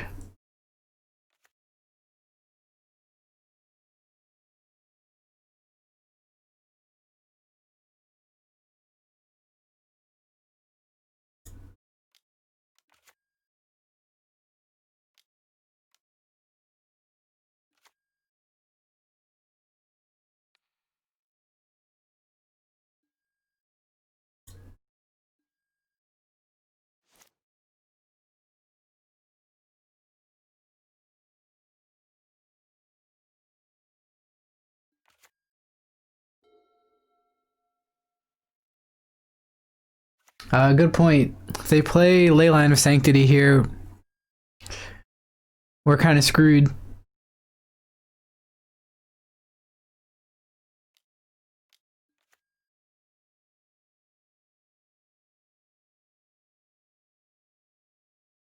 They probably named Tarmogoyf. They might name Bloodbraid Elf after what happened in the first game. Okay, they named Ashiok. So they took the obvious, named the obvious one, and conceded. Okay. We take those around here. We take concessions. Big shout out to everyone who dropped in and said hello today. Also, everyone who followed the stream. Very much appreciate the support and the kind words. Shaun of the Dead, thanks for the $10 dono. We're going to do another league after this. So win, lose, or draw. Second league coming up.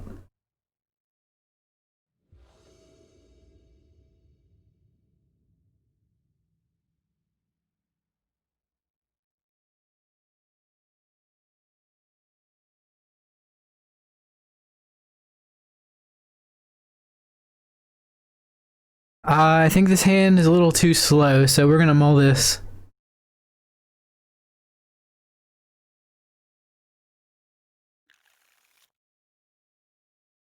Although, yeah, I just think it's too slow. This looks better. Keep, and then I think the card that we put back here is the Bloodbraid Elf.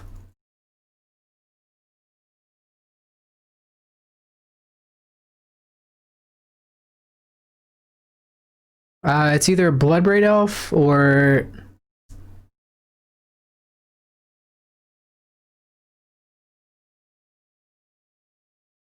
possibly the Lightning Bolt. Bolt is not always great in certain matchups.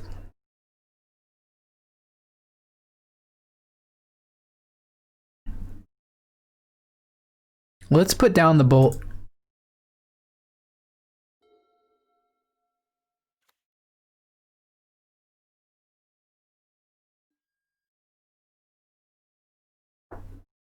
And we're on the draw again.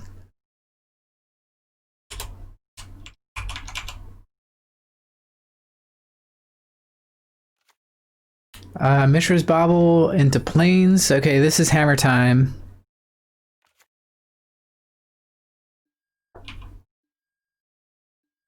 So now I'm sad that we put down the Lightning Bolt.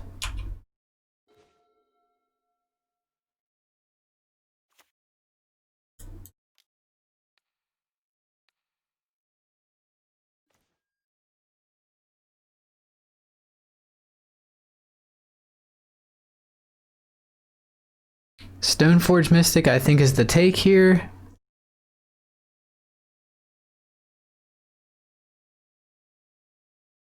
Might be Shadow Spear.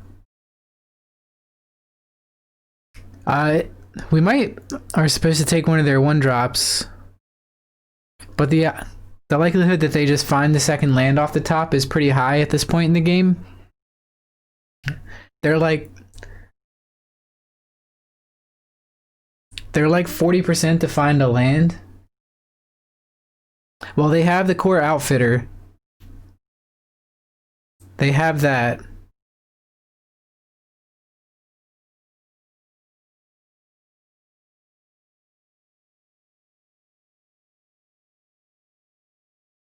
But let's take Stoneforge Mystic. I think it's the most powerful card of the bunch.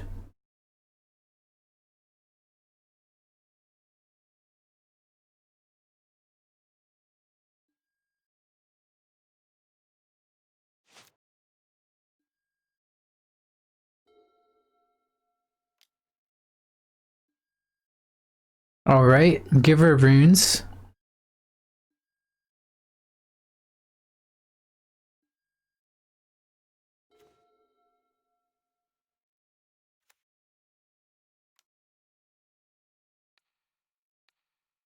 Push that.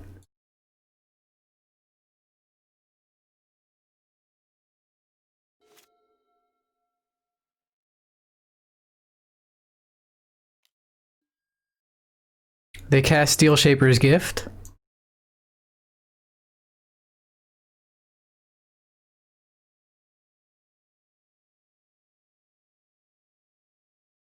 Sword of Feast and Famine.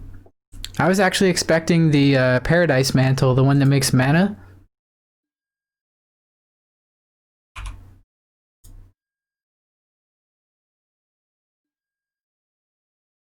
Here, let's grab an Overgrown Tomb.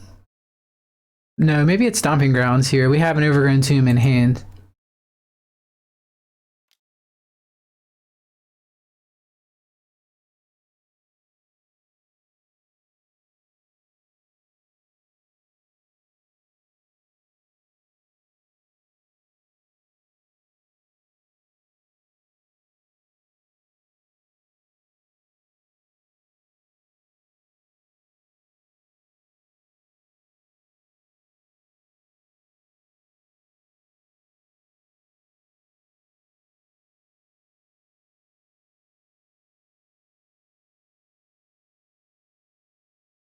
Not sure what's going on, if the game just froze or what. I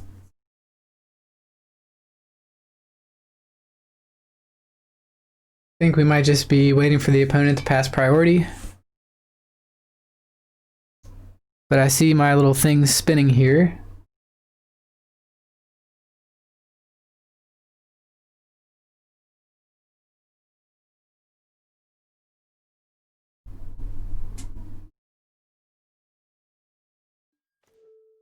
Okay, another land is the draw. We can trophy the Sigarda's Aid, but that gives them another land. That might not be correct here. Perhaps it's better just to play run in 6, pick up a fetch land.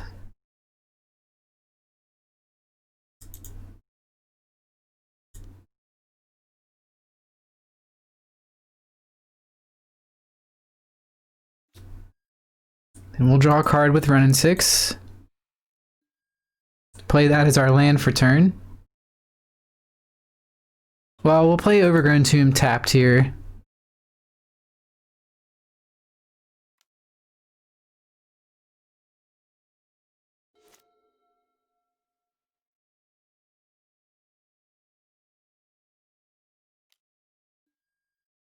Another Steel Shaper's Gift.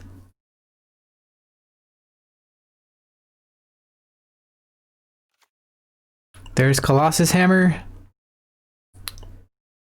Alright, damn it, where's our discard spells?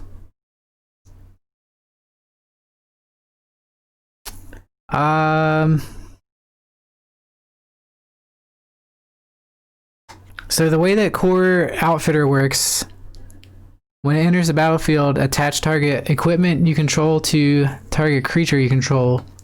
So if they play that next turn and they have a land, they're going to go to equip probably Colossus Hammer. Bloodbraid will find the discard spell. This is risky. It's kind of risky.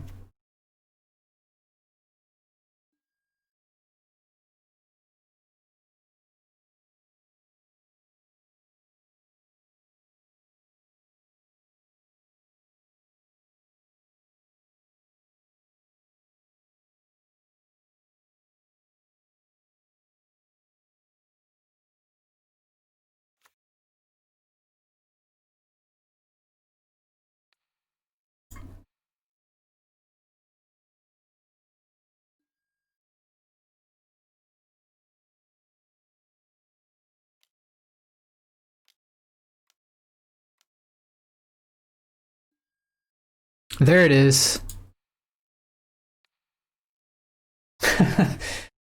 Sean with the read. Oh, they just have another one? That's unfortunate. I think we take Colossus Hammer here, though.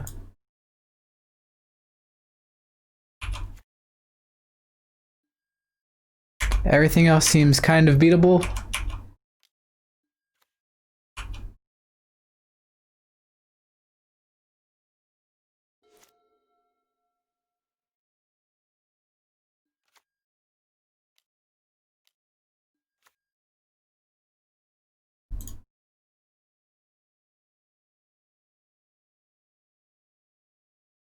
Alright, that was pretty good.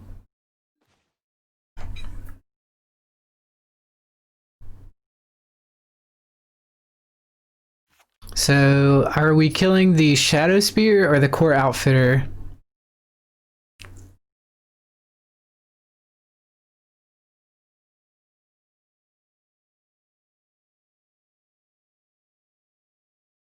Probably just kill the creature here, right?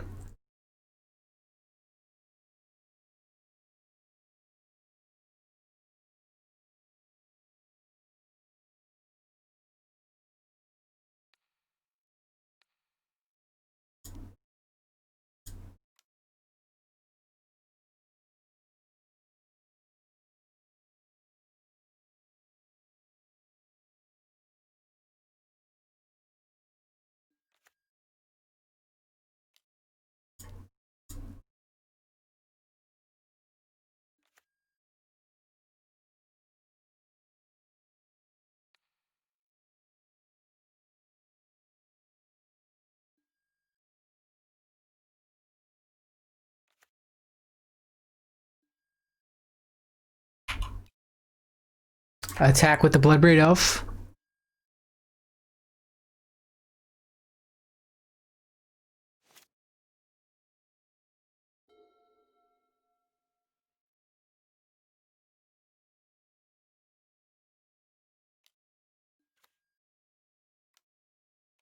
Alright, they cast both their creatures.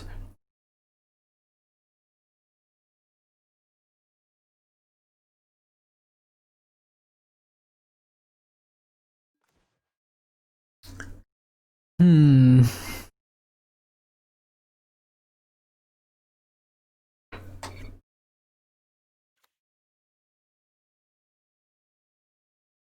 Let's play a land here. Fetch. Let's grab Overgrown Tomb. I think we'll shock that in case we draw something like Lily, or even better yet, a Blood Raid Elf.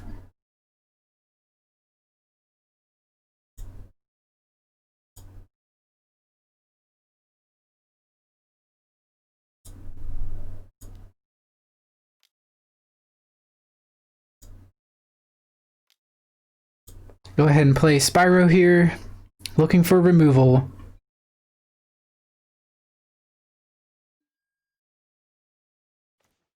Okay, Liliana. Liliana and a Kroxa.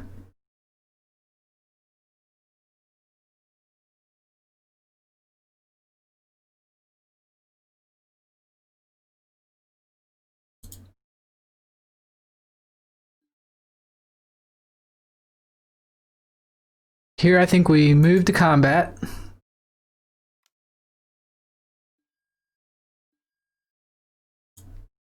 Hopefully they block. They did not.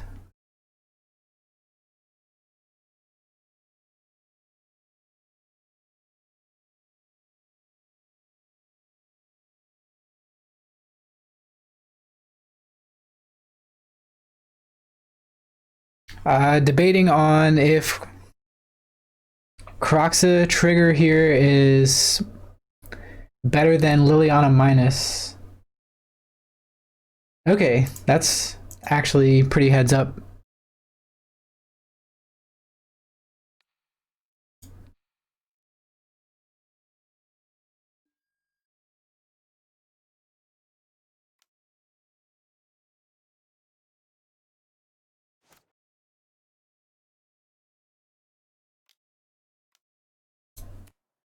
Fingers crossed.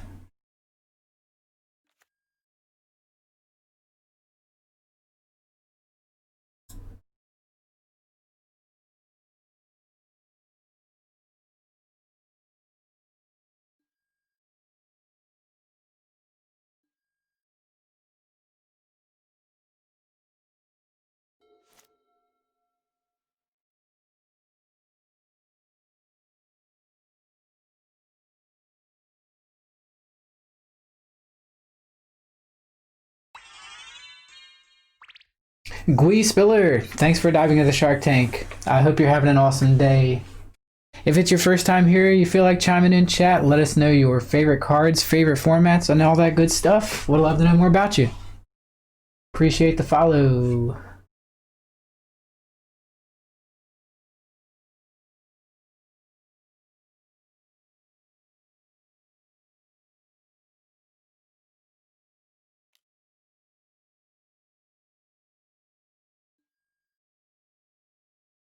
Oh no. So much life gain.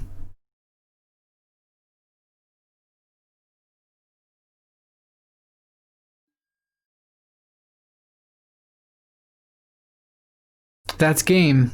Trample.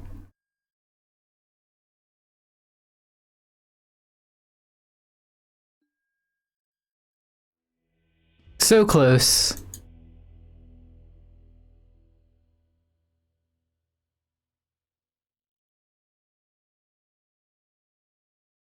So very close.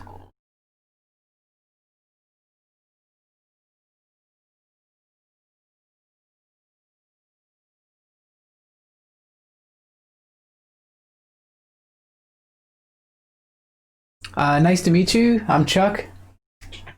Thanks for joining the stream.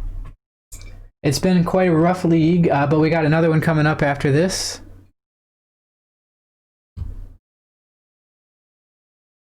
I think we want trophies. I think we want the removal spells here.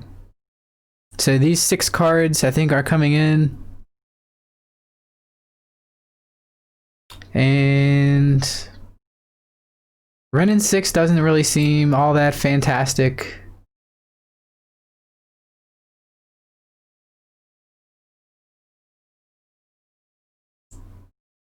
Seasoned Pyromancer is okay. Maybe we just do the thing where we shave a few copies of a card. Let's actually cut Kroxa. Let's actually cut... let's cut all the Renin 6. And then maybe like 1 Lily.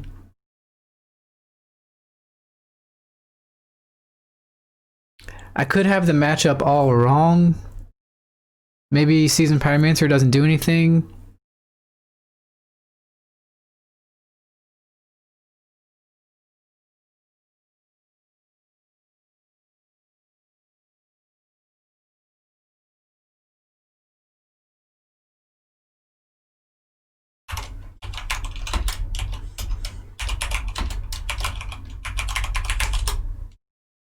Core Outfitter is a 2/2. This is probably fine. Yeah, it's really not, Minorbit. How are you, by the way? Welcome, welcome.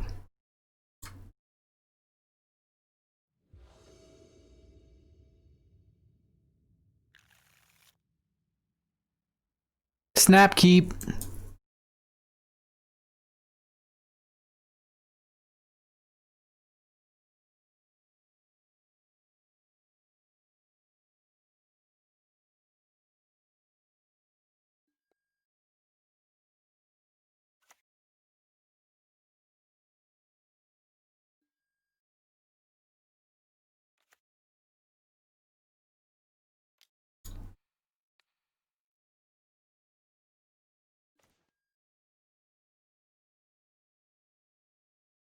I think we take the thing that's not like the others. We'll leave them with Plains, Colossus Hammer, 2 Silent Clearings, a Flooded Strand, and a Sword of War and Peace.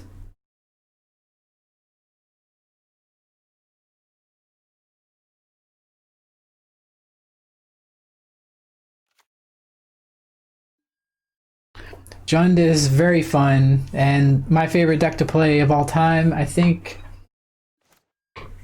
But it is not well positioned, so I would not be looking to buy into Jund unless it gets something way better than what it already has to go toe to toe with the Uros and Field of the Deads and Mystic Sanctuaries of the format.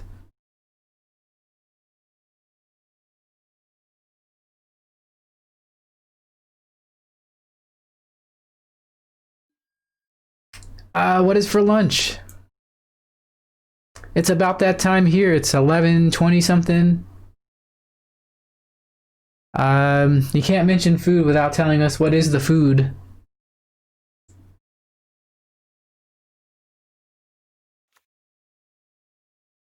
It's like an unwritten rule in the stream.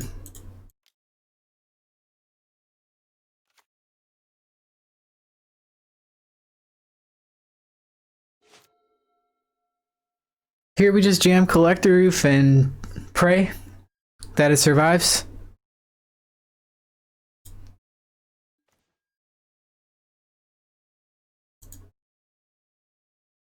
Another land would have been great.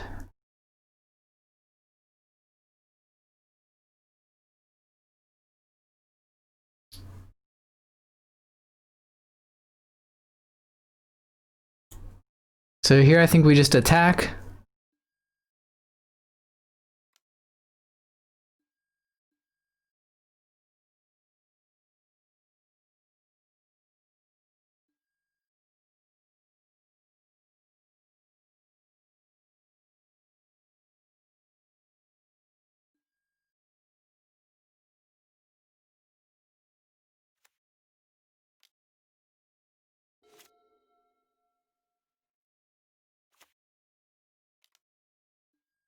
Ariok Champion. That's a little scary. So now I think we have to Assassin's Trophy the Giver of Runes and then hope to draw another land for Liliana.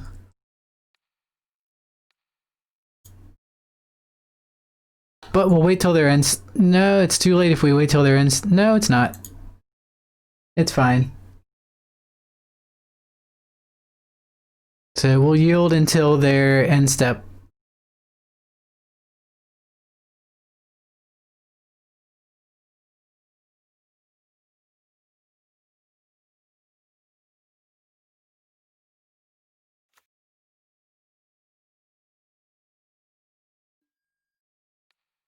Trophy the Giver.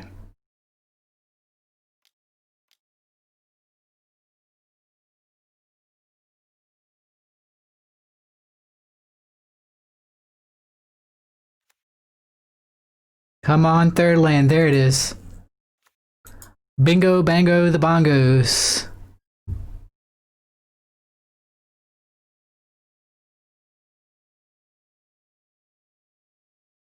This needs to be a stomping ground. We go to 11.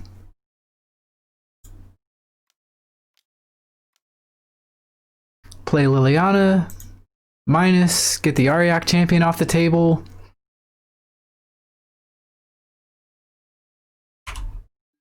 Attack for 2. Pass turn.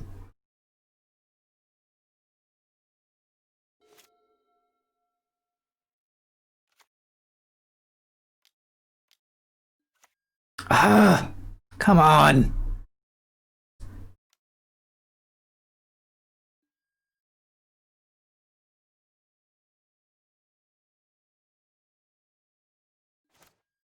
Alright, maybe Inquisition will do a thing. They have 3 cards. One of them is Sword of War and Peace. Two of them are silent. No, one of them is Silent Clearing. So they have 1 unknown card.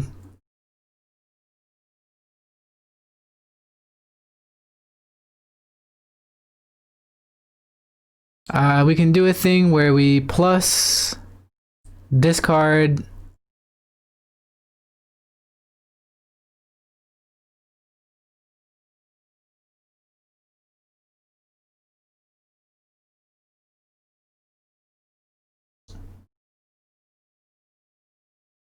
I don't want to cash in this Lily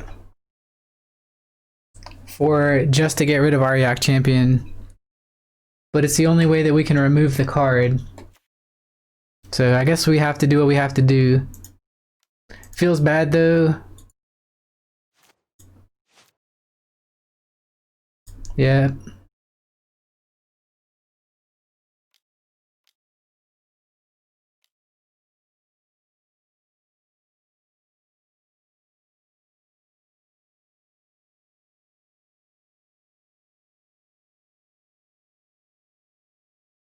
I guess we're just treating Lily as a slow removal spell.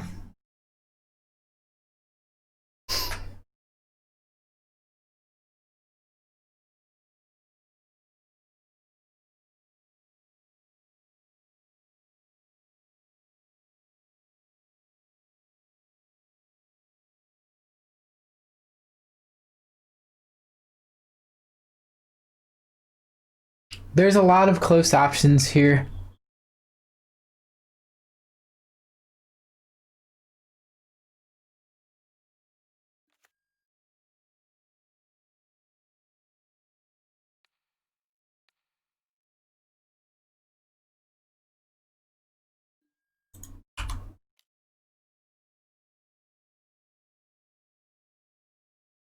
Yeah, I mean, that was an option.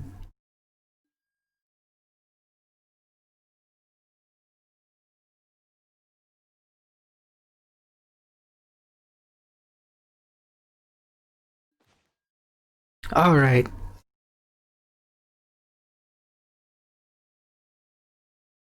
So they don't have any creatures in hand. If they did, they would have played one. So I think it's safe to attack.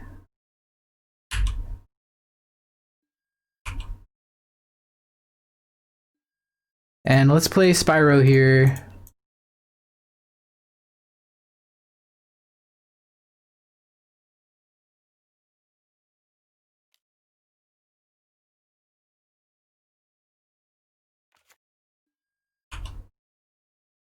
We'll discard Seasoned Pyromancer and Inquisition.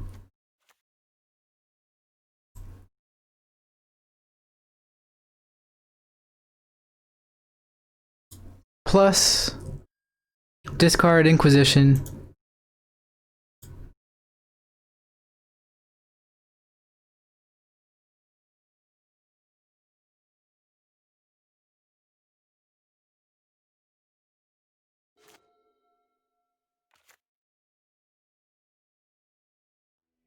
Got there.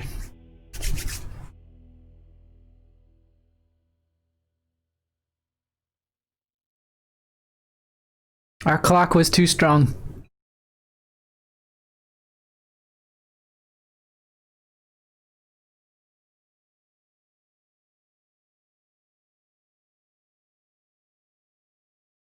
Think this configuration is okay. We just need them to not have it all.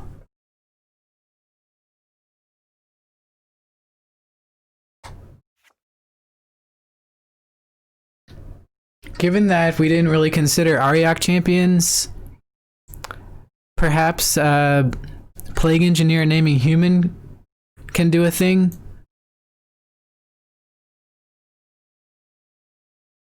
That might be better than waiting till turn 4 to Bloodbraid Elf. That also might be better than the third Seasoned Pyromancer.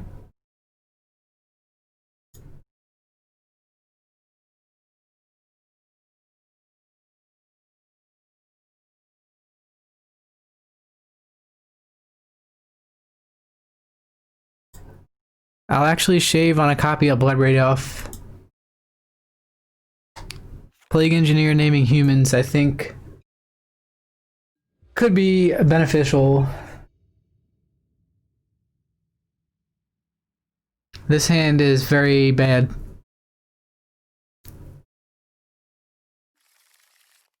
Well,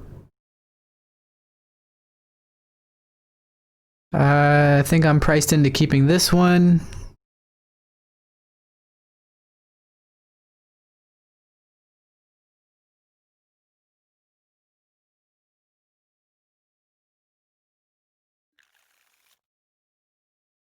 Keep, and let's put back.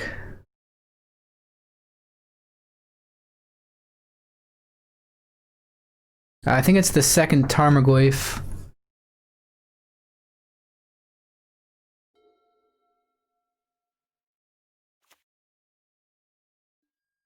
Just to have the most options.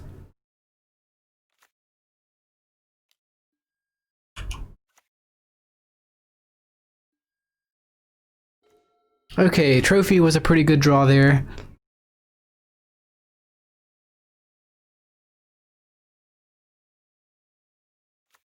Gonna deploy Wooded Foothills and pass.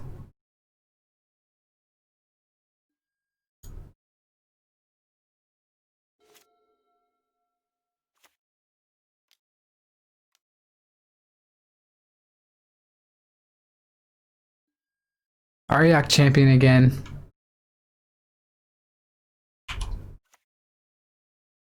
They are pretty good at finding that card.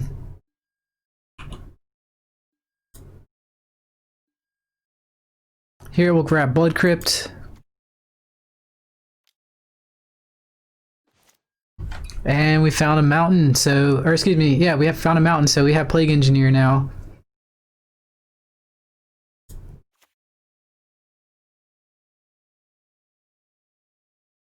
This equips for 2. I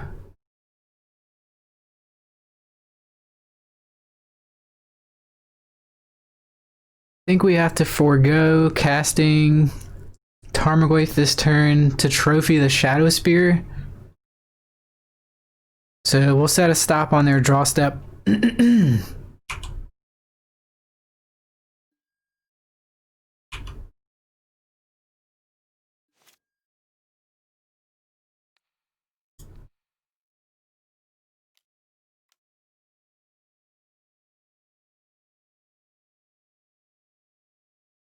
If we don't do this, they can equip the Shadow Spear, and then Plague Engineer no longer works versus Ariok Champion. So I'm taking a slightly different line there. If we had played Goyf,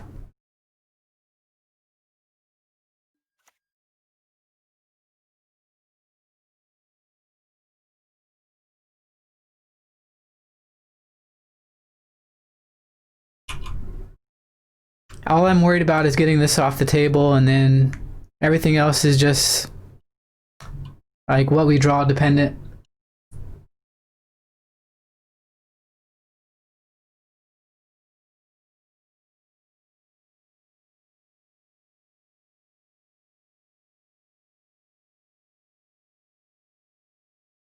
The advantage of Tarmogoyf is that it's still great during the late game, so as the game goes long, we should be able to get it up to a 4-5 or better.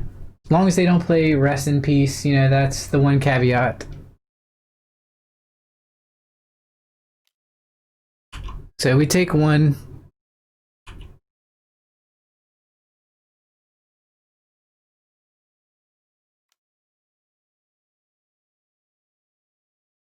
Opponent went and got Sword of Light and Shadow.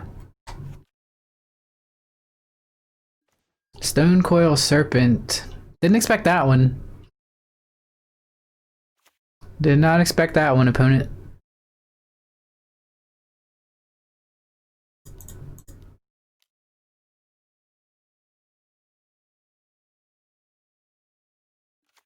Oh, I should have slowed down. I had a one-track mind here and forgot to reassess the board and what was important.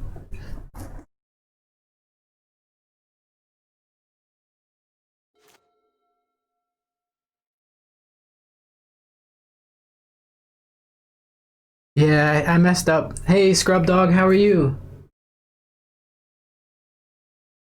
I messed up pretty badly there, chat.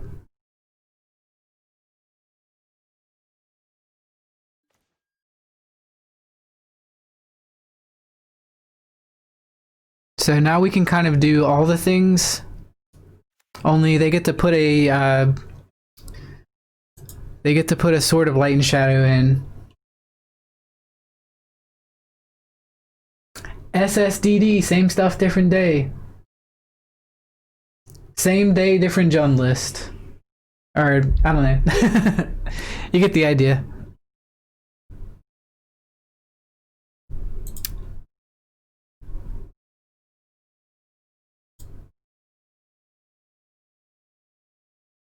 Let's attack first.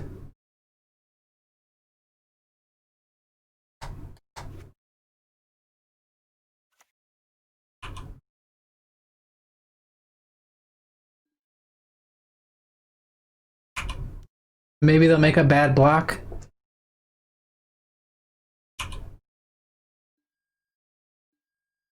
They didn't go for the bait.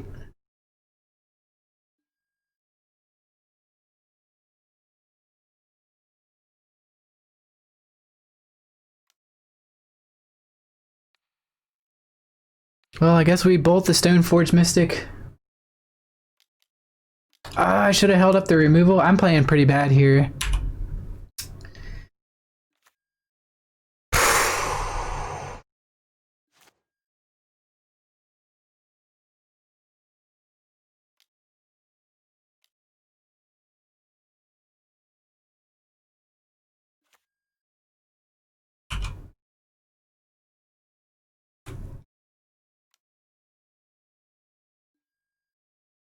They have Path for Tarmogoyf? Sure.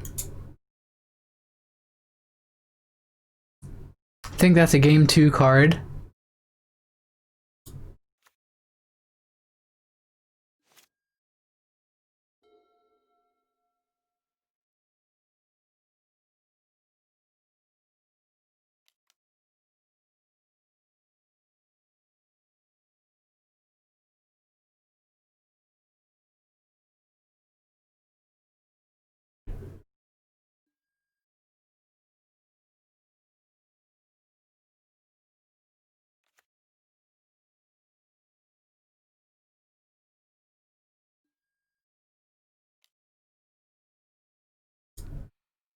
Kill that thing.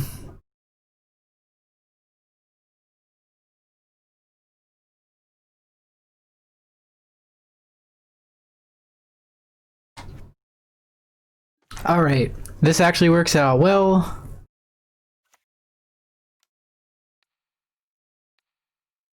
Bolt the creature. Attack.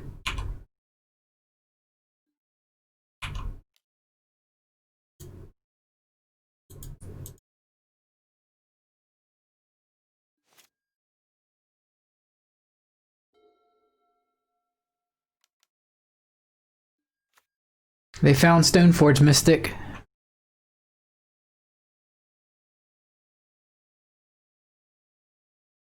And they got Batterskull now.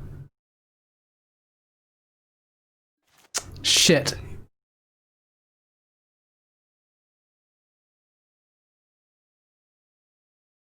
Should have fetched.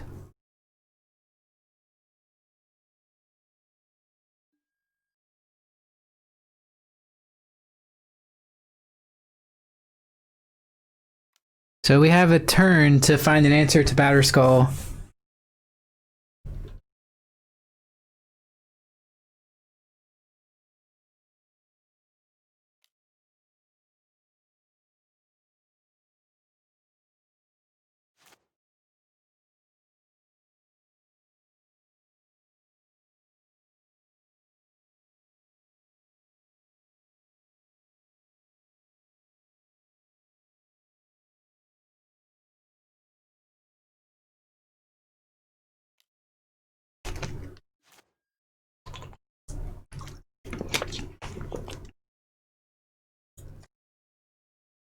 Grab our last basic.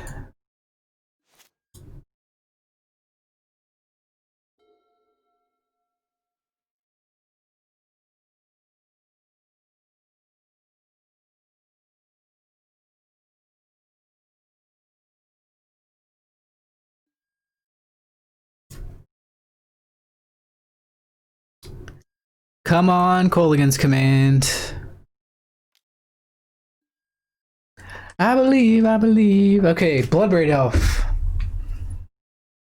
Also helpful.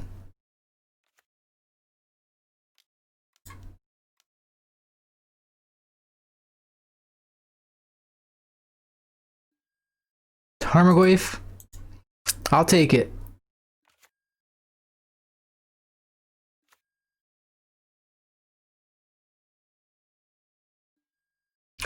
Can't swing here because we know what's coming.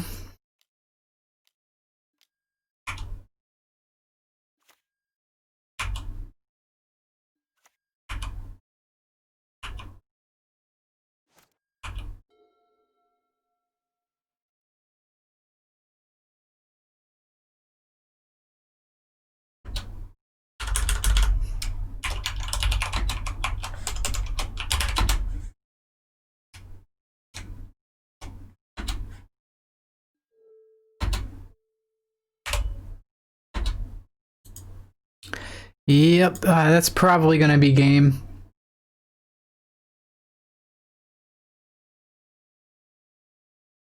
We could double block.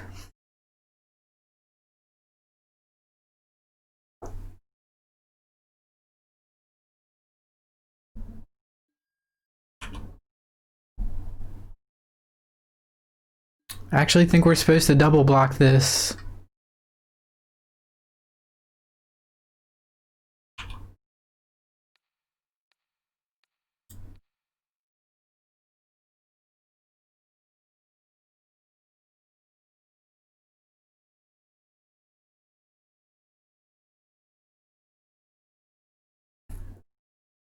Well, we could draw Kolaghan's Command. Let them gain 6. If we draw that, that makes this block bad. This block is just bad anyways. If we draw Kolaghan's Command, we can use that to get back Bloodbraid Elf, recast it. So that's our best out. And opponent leaving Bloodbraid Elf on the table is a wise choice. Okay, Raging Ravine. I'll take it. Attack.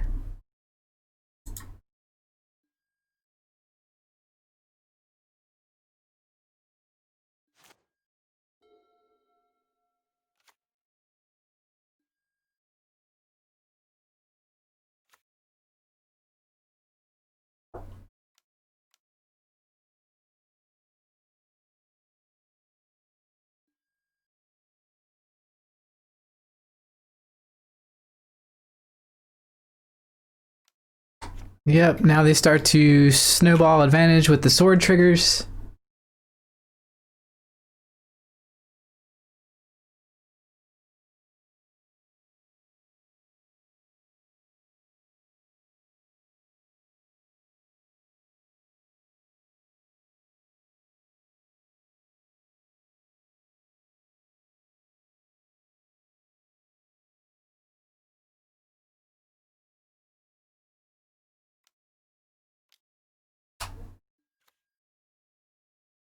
They get back Core Outfitter. And yeah, we are not in good shape here. Try and draw removal.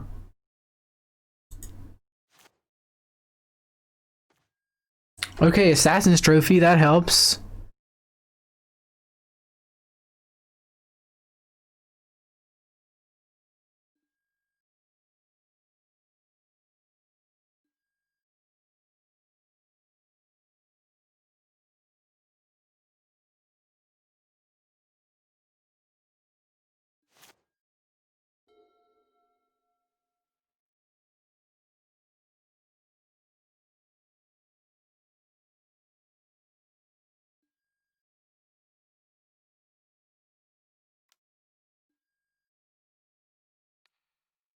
Here we trophy the Batterskull. Block the Core Outfitter, trade off the Bloodbraid Elf. No, maybe we trade off the Raging Ravine. That actually seems way better.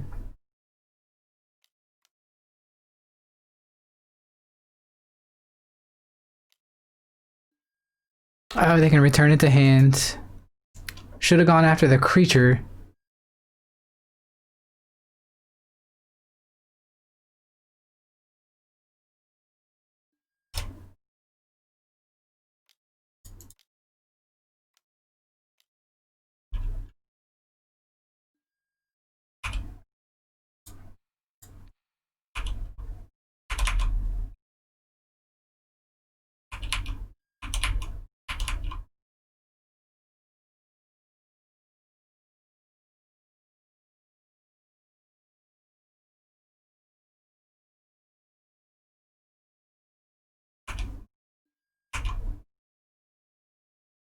They're gonna go for the Stone Coil Serpent.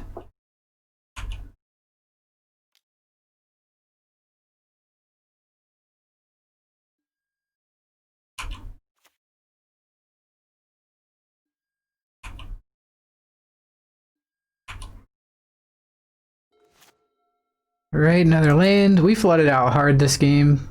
But this is turn 10. 1, 2, 3, 4, 5, 6, 7, 8, 9, 10. This is a little awkward here. We know they're going to have Batterskull next turn.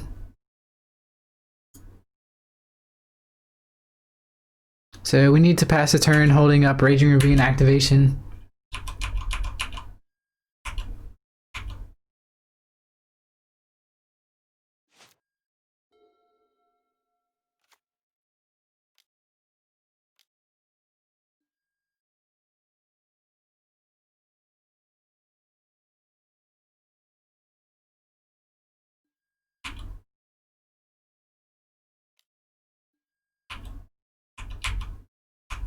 Guess we could have seen that coming.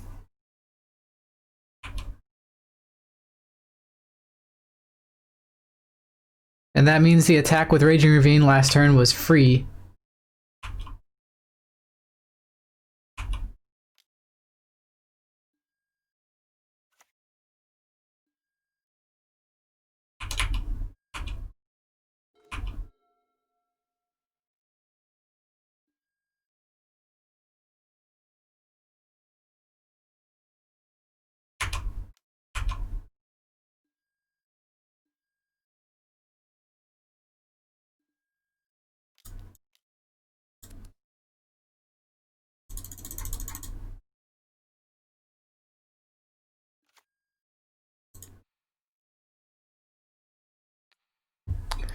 So we mill ourselves, exile their graveyard.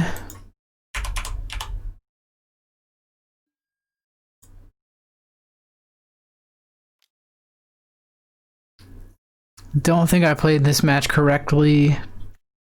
A lot of mistakes this one game.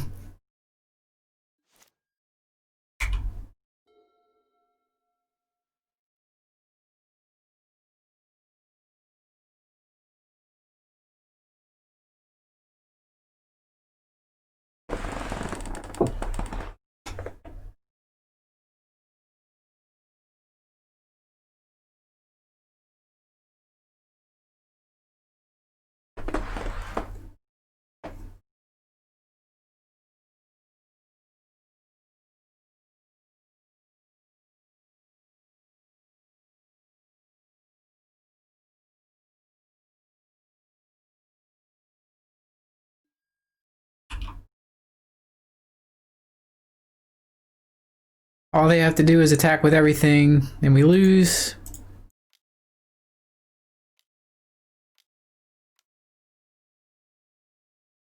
So I guess we weren't supposed to swing.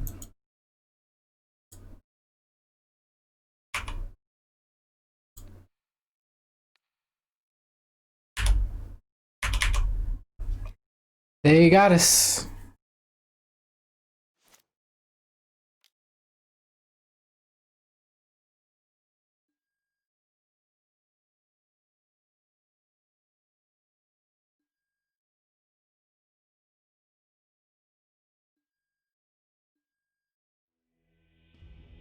All right.